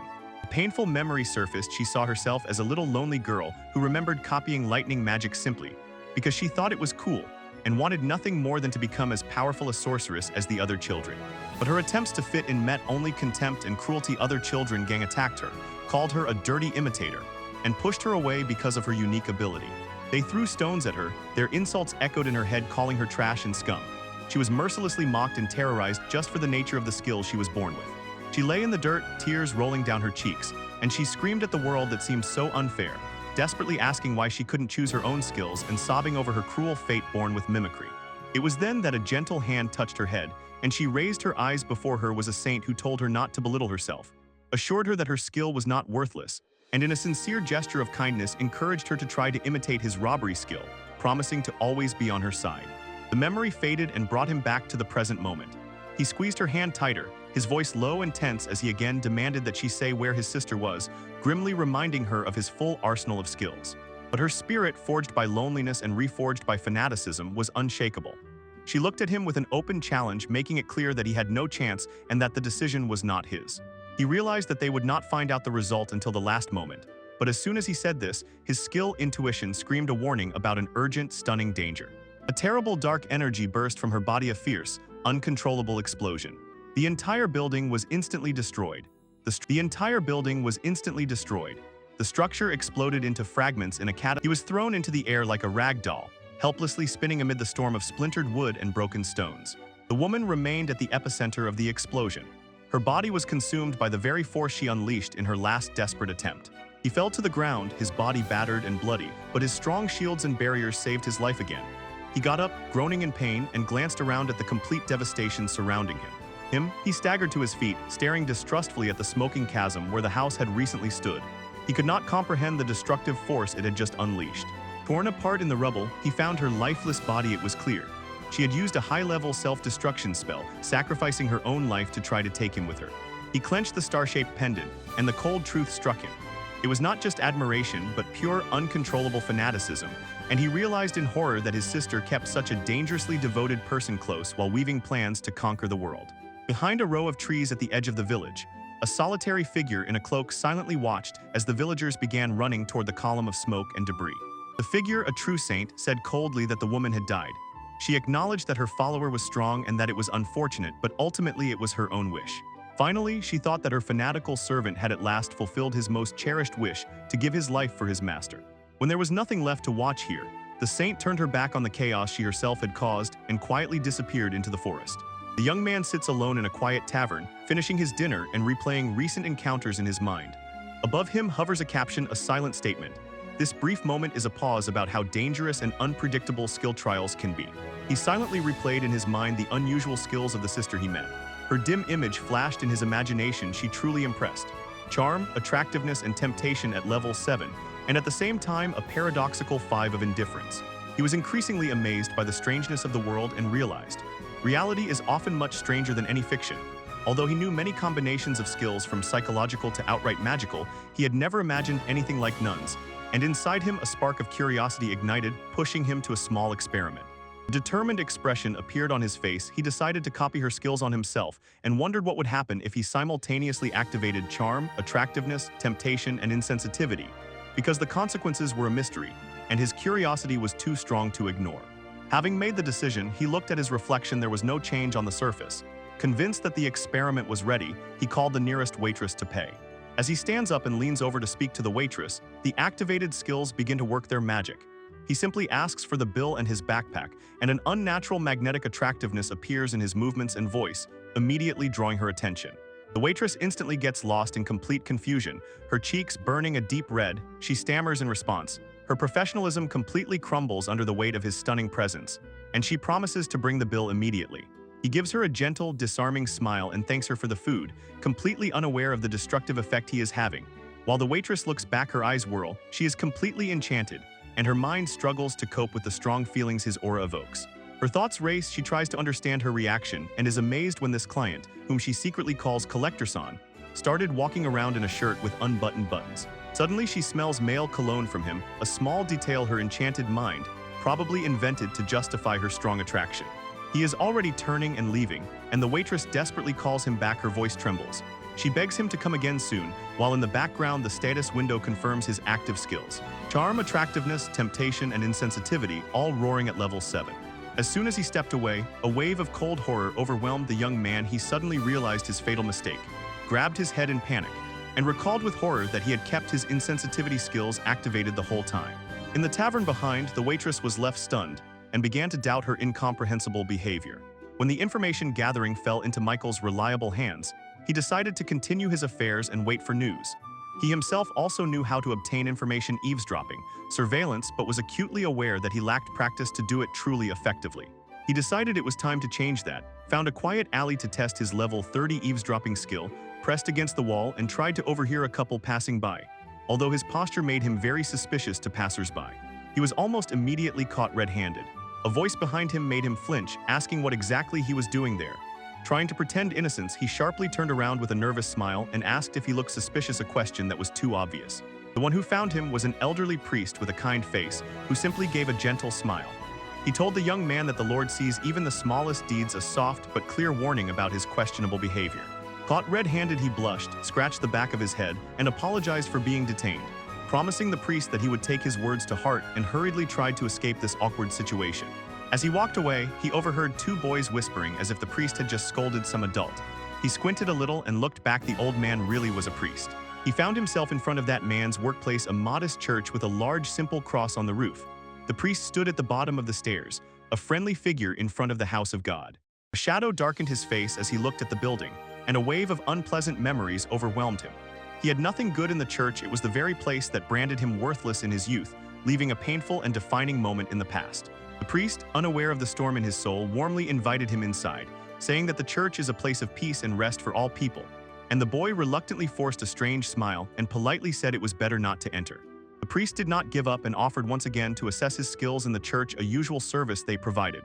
But he refused again, explaining that he had to gather skills and was already in a hurry to leave. As soon as he remembered gathering skills, the priest's friendly expression disappeared and a stern look of disapproval appeared on his face. His voice became cold, and he said that for one who serves God, trading skills is nothing but blasphemy. Feeling that he was about to be reprimanded again, the hero decided it was better to leave so as not to listen to the questioning a second time. But as soon as he returned, the priest called him. Wait. And there was a strange anxiety in his voice. When the sermon was about to begin, he politely apologized and said he had another matter. The priest quickly explained that this was not about official duties, but about a very personal and extremely important matter. The priest subtly leaned over and quietly whispered whether he would agree to talk alone. Though hesitant, the hero still agreed to this strange request. He was led from the street to the priest's private quarters, a small, modest room behind the main church building. He stepped inside and looked around. Everything was Spartanly simple but clean. The priest apologized for disturbing him so late in the evening, his face stern and serious, and did not waste time. He directly asked the young man what business the skill collector had with him. Inside, he was completely confused, did not understand why this stern, devout priest was looking for someone like him. He was at a loss for words and could not properly ask what this secret meeting meant. Sensing his confusion, the priest abruptly got to the point without ceremony. He leaned forward and asked if the skill collector traded even those skills considered unworthy. The phrase "unworthy before God" was new to him, but he understood the hint and confirmed it, and the priest made a simple but profound request, that the young man apply his evaluation skill on him right here and now. The evaluation results began to seep before his eyes, illuminating various skills of the priest, and one line stood out: the brightest libido, level 20. The full list painted the image of a man struggling with himself. He had ordinary skills like evaluation and psychology, but also an incredibly high libido. The priest sat completely still, hands gripping a book on his lap, was waiting for the verdict that, as he knew, had to come. The main character's eyes widened in disbelief, his mind spinning from this revelation, and it turned out to be true. This man of God bore the heavy burden of enormous worldly desire. He instantly analyzed the data and understood. The skill libido itself is common, but level 20 is extreme, almost never encountered. Usually such a level drives a person to crimes, yet this priest somehow kept himself in check, a proof of his incredible willpower. Finally, his priestly calm cracked. He cried out in despair, calling himself a disgrace to the church servant, that such indecency had befallen him. The main character calmly whispered that he often receives similar requests and advised speaking more quietly if he wanted it to remain a secret. The confession that was heard shocked. The priest openly spoke about the power of his ailment. Even the legs of the table sometimes seemed indecent to him, and he lived in constant fear of losing control and harming his parishioners. The hero, though outwardly calm, felt deep anxiety. After a minute of thought, he explained that buying a skill of such a high level now would hit his pocket. He suggested returning another day to complete the deal, and the priest gratefully agreed. A wave of incredible relief washed over the old man. He collapsed into the armchair, grateful that his suffering would soon end. Then he revealed an important detail. His libido had sharply increased only since she came to the church. The mention of the woman sparked the hero's curiosity, and at that moment a quiet voice called from the corridor. The woman approached the father and asked if everything was all right, as the noise of their voices had attracted her attention. A nun appeared in the doorway, her face slightly flushed as if she had run here. The priest, confused, instantly invented a story about a conversation with a merchant to order new supplies for the church. The nun accepted his explanation with a knowing smile and put a finger to her lips in a gesture that seemed too tempting for a woman of her position. Her eyes shone with a strange gleam as she looked between the two men. Suddenly she quietly screamed and lunged forward, stumbling over her own feet and falling dramatically. The black cassock flew up during the fall, and the hero was given an unhidden view that completely stunned him. The priest immediately ran to her, sincerely worried, asking if she was hurt. She only apologized, saying she had stumbled and asked for help to get up. Suspicions played in his head. The hero activated the assessment skill, convinced that the fall was not accidental. The results that appeared before him shocked. A powerful combination of skills: charisma level 7, seduction level 7, and rose level 7. But the last skill in the list turned out to be the most confusing of all. In the sensitivity parameter level 5, and the main character froze in amazement, unable to comprehend this contradictory combination of skills. The nun, who was still lying on the floor, for a moment felt a clear thought about the strange combination of skills, and thought that even a succubus would not act so directly. This confirmed that to some extent she was aware of the power she possessed. Both the priest and the main hero froze in place, their faces reddened with shock and shame. After a moment, the nun simply apologized and left, leaving them in stunned silence. The hero instantly understood everything, turned to the priest and asked if she was the one he had spoken about. The priest confirmed and explained that her arrival and her powerful hidden abilities had precisely shattered his restraint, causing his own impulses to go out of control. He told about her tragic fate. Men constantly pursued her and she sought refuge in the church. Although she was protected there, her appearance caused a completely different problem, which the nun herself seemed not to notice at all. The priest slammed his fist on the table in despair and revealed the essence of the problem. Her insensitivity skill made her completely blind to the powerful and arousing effect she had on others, and he suggested that her parents deliberately concealed other abilities from her, a deception that the church's evaluation system was designed not to expose.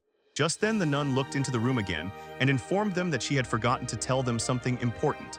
She proudly added that she had prepared long and hard to become a true nun.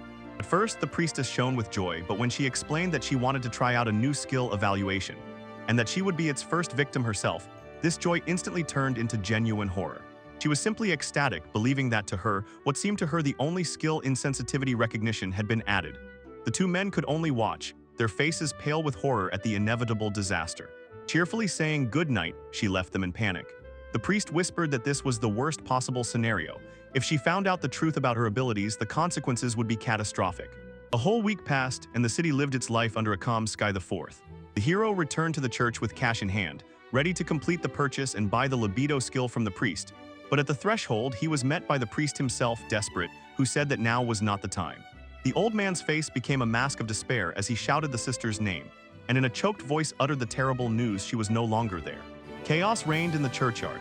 A search party was organized, and the priest said that she had disappeared that very morning without a trace. On her perfectly made bed lay a single sheet of confession, a heartbreaking note in which she called herself a disgrace to her faith and declared that she must be punished for her stained nature. The main heroine instantly put the puzzle together. Probably, she was able to assess herself and find the truth, and he set aside his affairs and told the priest that finding a devout believer was now their top priority. He immediately activated his skills, combining a 30th level presence detection ability and his sense of smell to track her trail, closed his eyes, and focused all his senses on the desperate attempt to find her before it was too late. The search led him to the very edge of a dark, gloomy forest on the outskirts of the city. He knew that no one would enter such a place voluntarily, and a chill of realization ran down his spine. The sister had gone there intentionally. He returned to the priest, his voice full of anxiety. They had to hurry. He feared that if she was not found soon, something terrible would happen. In the depths of the oppressive darkness of the trees, the sister stood under a sturdy branch, clutching a rough rope in her hands. Whispering, she said a prayer for forgiveness, her spirit broken and preparing to end her life. Suddenly, the hero's presence sensor lit up and registered her location. He shouted that he had found her. And at that moment, the priest cried her name, his voice breaking with fear and despair. They burst into the clearing just in time to see her throwing a rough noose over her own neck. Her face was pale and tear-streaked, her eyes empty. She had resigned herself to her fate. Without hesitation for a moment, the protagonist released a blade of wind that cleanly cut the rope. As the sister stumbled, the priest rushed forward and caught her in desperate embraces. She struggled in his arms, sobbing that she had never known she had such vile, unholy abilities. She begged him to let her go, to allow her to perform the last terrible act of atonement. In despair, she tore at her nun's habit, ripping the fabric in anguish, and screamed that she could no longer live, that she was unworthy to stand before God. The priest held her firmly. His voice cutting through the despair, he looked her straight in the eyes and said that if she was unworthy, then he was unworthy too. Suddenly, the heroine made a strange tactical intervention. She pointed out that the sister's clothes were torn, and she now looked quite indecent. This unexpected comment momentarily stopped the sister's hysteria. The priest seized the opportunity and persistently urged the sister to use the newly opened gift and evaluate it. He wanted her to see the truth, to understand that she was not the only one burdened by those skills she considered tainted. Her eyes, full of tears, opened wide as she stared at him. Her evaluation skill worked. The priest met her gaze without flinching, ready to reveal his deepest and most shameful secret. He calmly and clearly spoke the truth so that she could see and hear it. He admitted that his libido skill was level 20. He asked if it scared her that such a dangerous person as he touched her. And while speaking, the protagonist noticed an important detail: the priest's mind skill was also level 20, and it was this that restrained his enormous desire. A single tear rolled down the priest's cheek as he apologized for frightening her and confessed that he too was an imperfect, tainted person, after which he averted his gaze, unable to bear the shame of his confession. He told about his original plan, how he tried to restrain desire by willpower, and hoped that the merchant would completely erase that skill. But seeing the sister's despair, he decided otherwise. With a voice filled with new confidence, he said that all skills are God's gifts, even those that seem tainted, and added that these trials must be accepted and overcome, because God gave them exactly such a trial. He extended his hand, his face soft but resolute, and asked her to face this trial together with him. He did not promise healing, only promised to be beside her on the difficult road ahead. Hope shone again in the sister's eyes as she tearfully took his hand. She admitted she was wrong and agreed to walk this path together with him. As if at that moment, the scene transformed into a holy fresco of two saints who found redemption, surrounded by a heavenly choir of angels. They promised to go forward as servants of God, and their faith, opened through shared vulnerability, was renewed and strengthened. Watching from the side, the main character could only dryly note to himself, the scene really looked like it was from the Holy Scripture, if not for the huge sweat stains soaking the back of the priest's robe. He put his hand to his face, and the harsh truth of the situation overwhelmed him. The priest decided to overcome his gift, not sell it, and the negotiations completely failed. As he was returning, the lively priest and sister sincerely thanked him for the help, but he barely heard their words. A dull thought spun in his head. All his efforts brought no benefit. They warmly invited him to visit the church again and promised a helping hand if it was ever needed. He responded vaguely, still processing this strange turn of events. Walking away from the church, he felt a strange pang. Although the business deal failed, it seemed to him that he understood the people in that house a little better and felt a strange new connection to a place he once despised. The young woman said she heard about his strange case from Sumir-chan and came for advice because she heard he was well versed in those strange powers called skills. The hero confirmed his profession, introducing himself as a collector of unwanted skills and assured he would help as much as he could. She began her story. She recently inherited a piece of land from a relative, but there was something deeply disturbing and strange about that plot. As she spoke, 3 people were visible from above in a quiet cafe, and the atmosphere grew increasingly serious as she told about the eerie rumors circulating about those lands.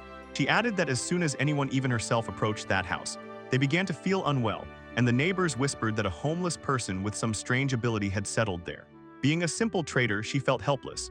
She could not resolve the situation and apologized for turning to him with such an unusual request. But Samir intervened, noting how sincerely her friend was suffering and that he was the only person she could rely on. Seeing the sincere pleas of both women, he took on the case without hesitation. He agreed to inspect the place and asked her to lead the way.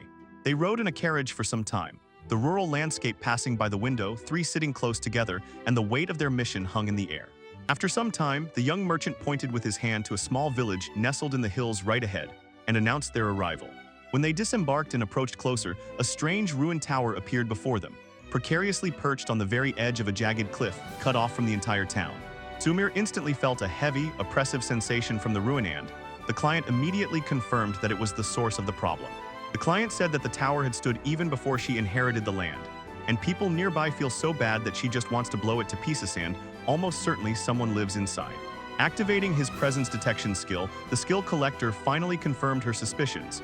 A powerful presence was hiding in the abandoned building. The client began to describe specific problems. When she and the neighbors approached too closely, strange phenomena occurred. I saw things that did not actually exist. They saw soldiers from a forgotten era and birds that could not exist. And Sumir involuntarily wondered whether some skill causing hallucinations had been triggered. He confirmed her theory and explained that hallucination is a fairly common skill that usually only forces the user to see illusions. He continued, at higher levels, this skill becomes much more powerful. The user can impose their invented world on others and drag them into a shared illusion. The two women listened with worry on their face. They already understood what would result from the settlement of a person possessing such a powerful skill. If hallucinations were truly the cause, then someone who settled in the abandoned building must be actively using that power, making any attempt to approach incredibly difficult. The skill collector remained calm and decided to act alone.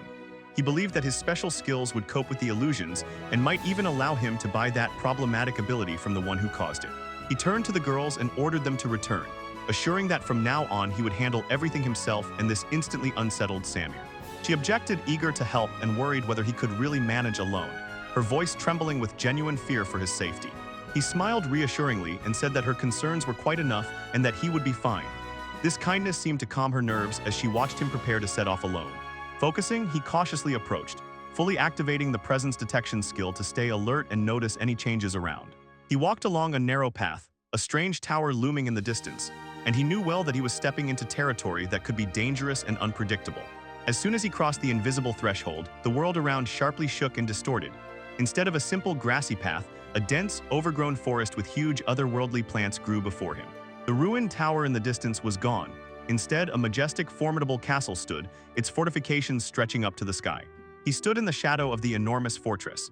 The illusion was so vivid and detailed that it seemed real proof of the incredible power of the one who created it. He tried to figure it out.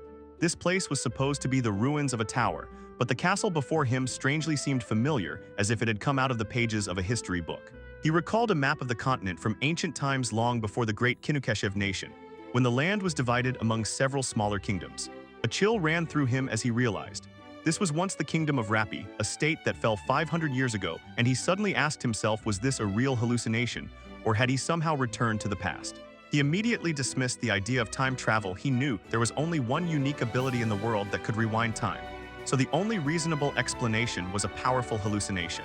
The scale of this illusion was staggering, and he wondered who could possess such power when suddenly a sharp voice cut through the silence, demanding to know what he was doing here. He turned around and suddenly found himself surrounded by warriors in armor. Their spears and halberds were pointed at him, and although these were only illusions, they looked completely real. He tried to apologize and explain himself, but the soldiers were silent. Their programmed minds were incapable of real conversation. One of the guards, seeing his modern clothes, threw an accusation. "You are a relic of the kingdom of Rappi," and every word of his rang with bitter historical irony. He tried to correct their mistake, saying he was not an enemy and just had business in the castle, but his words fell on deaf ears. The commander waved off his pleas, declared that a commoner had no place in the castle, and ordered his men to seize the suspicious uninvited guest and throw him into the dungeon. A realization flashed across the skill collector's face. Although being captured was not ideal, it was a direct path into the castle, so he decided to let it happen. The soldiers rushed to grab him. Their movements were quick and decisive, as they were carrying out orders. A sharp blow from the blunt end of a poleaxe struck him in the back. It all felt shockingly real, and his vision darkened. He woke up in a cold, damp stone corridor of the dungeon. Drops of water were falling, and their sound echoed off the walls. He found himself bound and thrown into a cell. Iron bars slammed shut behind him with a loud clang, and the guard stood watch. The guard roughly removed his shackles and pushed him deeper into the cell, then closed the heavy door. The key turned with a final metallic click. When he sat down, the ghostly pain from the blow and the burning from the ropes felt incredibly real. This proved the power of the illusion. And at that moment, a voice called to him from the opposite cell across the corridor, another prisoner. The man complained about his failure, explaining that this cell was for minor offenders. But unlike them, he would be released in 2 weeks, and this finally confirmed to the skill collector that the other prisoners were also part of that great hallucination. The prisoners on the other side responded with mocking laughter, saying that they were on death row and were remnants of the kingdom of Rappi. The name fell into place, exactly as those illusory soldiers had said. The man explained that after the fall of the kingdom of Rappi, its survivors were made slaves. However, he continued, those considered too dangerous or influential were not enslaved, they were locked up to be executed later. A grim fate for the kingdom's loyalists. The man in the neighboring cell, clearly the leader, noticed him. A sharp gleam instantly lit up in his eyes. This man in chains, warned but with an indomitable spirit, declared that they were not just waiting for execution. He showed a list of his terrifying skills: the ability to induce hallucinations, superior swordsmanship, unbreakable endurance, and superhuman strength, and announced that they were merely lying low, waiting for the perfect moment to break free. He proclaimed that although they had lost the war, they would never surrender while alive. And at that moment, seeing the burning determination of the man, the skill collector found him. This man, sitting behind the iron bars of his cell, was undoubtedly the source of this entire hallucination. He stood up and approached the bars, looking directly at the powerful prisoner who did not even know that he was carrying his 500-year struggle across the whole world. Having identified his target, he began to forge a plan, deciding that it was best to first earn the man's trust, and only then try to negotiate for his hallucination skills. The man looked at him with a piercing gaze and asked if he was also one of those who remained in Rappi, confessing that he himself had once been a general of the kingdom. The memory flashed, a general in his prime, in shining armor and a royal cloak, a true hero of the country, the mightiest warrior of the army, a legend who cut down countless beasts and men defending his home. The general watched him intently and noticed that the young man's eyes still burned with fighting spirit. "Why is that?" the general asked, and in his voice full of despair, regret sounded. He was now no more than a condemned man to death, lost and swallowed by the enemy. He explained that his spirit refused to die because too many tasks remained unfinished, and his mind returned to the time when he was a respected leader, who, together with loyal soldiers, forged strategies. He recalled how he sat over maps, making plans to tame the mighty beasts that loomed over the northern fortifications of the kingdom, and took it all very seriously. His memories surfaced to brighter days. He raced through the streets under the ovations of grateful townspeople, a celebrated hero who answered their hopes, and then his thoughts stopped on a fateful day at the estate of a nobleman where he met a very special person. He remembered how he froze on a luxurious veranda when a barely audible sound caught his attention. From behind a column peeked a small, curious girl, and he gently asked if she was the daughter of the hosts. Instead of being shy, the girl boldly approached him, grabbed his armored glove, and very straightforwardly asked if he was strong. The embarrassed maid rushed to pull the child away and apologize for her excessive boldness. But the general only confirmed that he was and spoke about his victories over monsters and even over an enemy general. The girl looked at him with a worryingly serious expression and then asked if he could kill her too. Stunned by such a grim request from the girl, he knelt down and gently told her not to rush to die, to see the world first. And when she asked if he would kill her when she grew up, he could not promise that. But he did give her a promise, a simple one, said impulsively to a stranger girl. Someday he would come to meet her again. The memory faded, and the general found himself again in the cold darkness of his cell. His face a mask of pure torment, while the flame of the lost past swirled around, and he hoarsely whispered that they had taken everything from them, absolutely everything. The skill collector listened from his chamber. His face was gloomy. He felt the full depth of the tragedy of this common story. He knew that the truth was much harsher than the general had imagined. The war did not happen yesterday, but 5 centuries ago, yet that man spoke of it as if it were happening right now. But his spirit remained defiant. The voice thundered powerfully, and he swore that he would break free and return the kingdom of Rappi to its former glory. A wave of pity covered the skill collector. He knew that telling this man the truth would be cruel and painful, but it had to be spoken.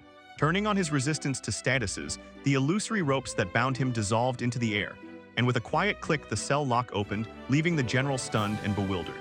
He stood in the open door and extended his hand, telling the old warrior that it was time to leave this prison, for outside awaited a world he would have to face. The general looked on in disbelief and loudly demanded to know what he was doing, while the very fabric of the illusion began to tear and ripple around them.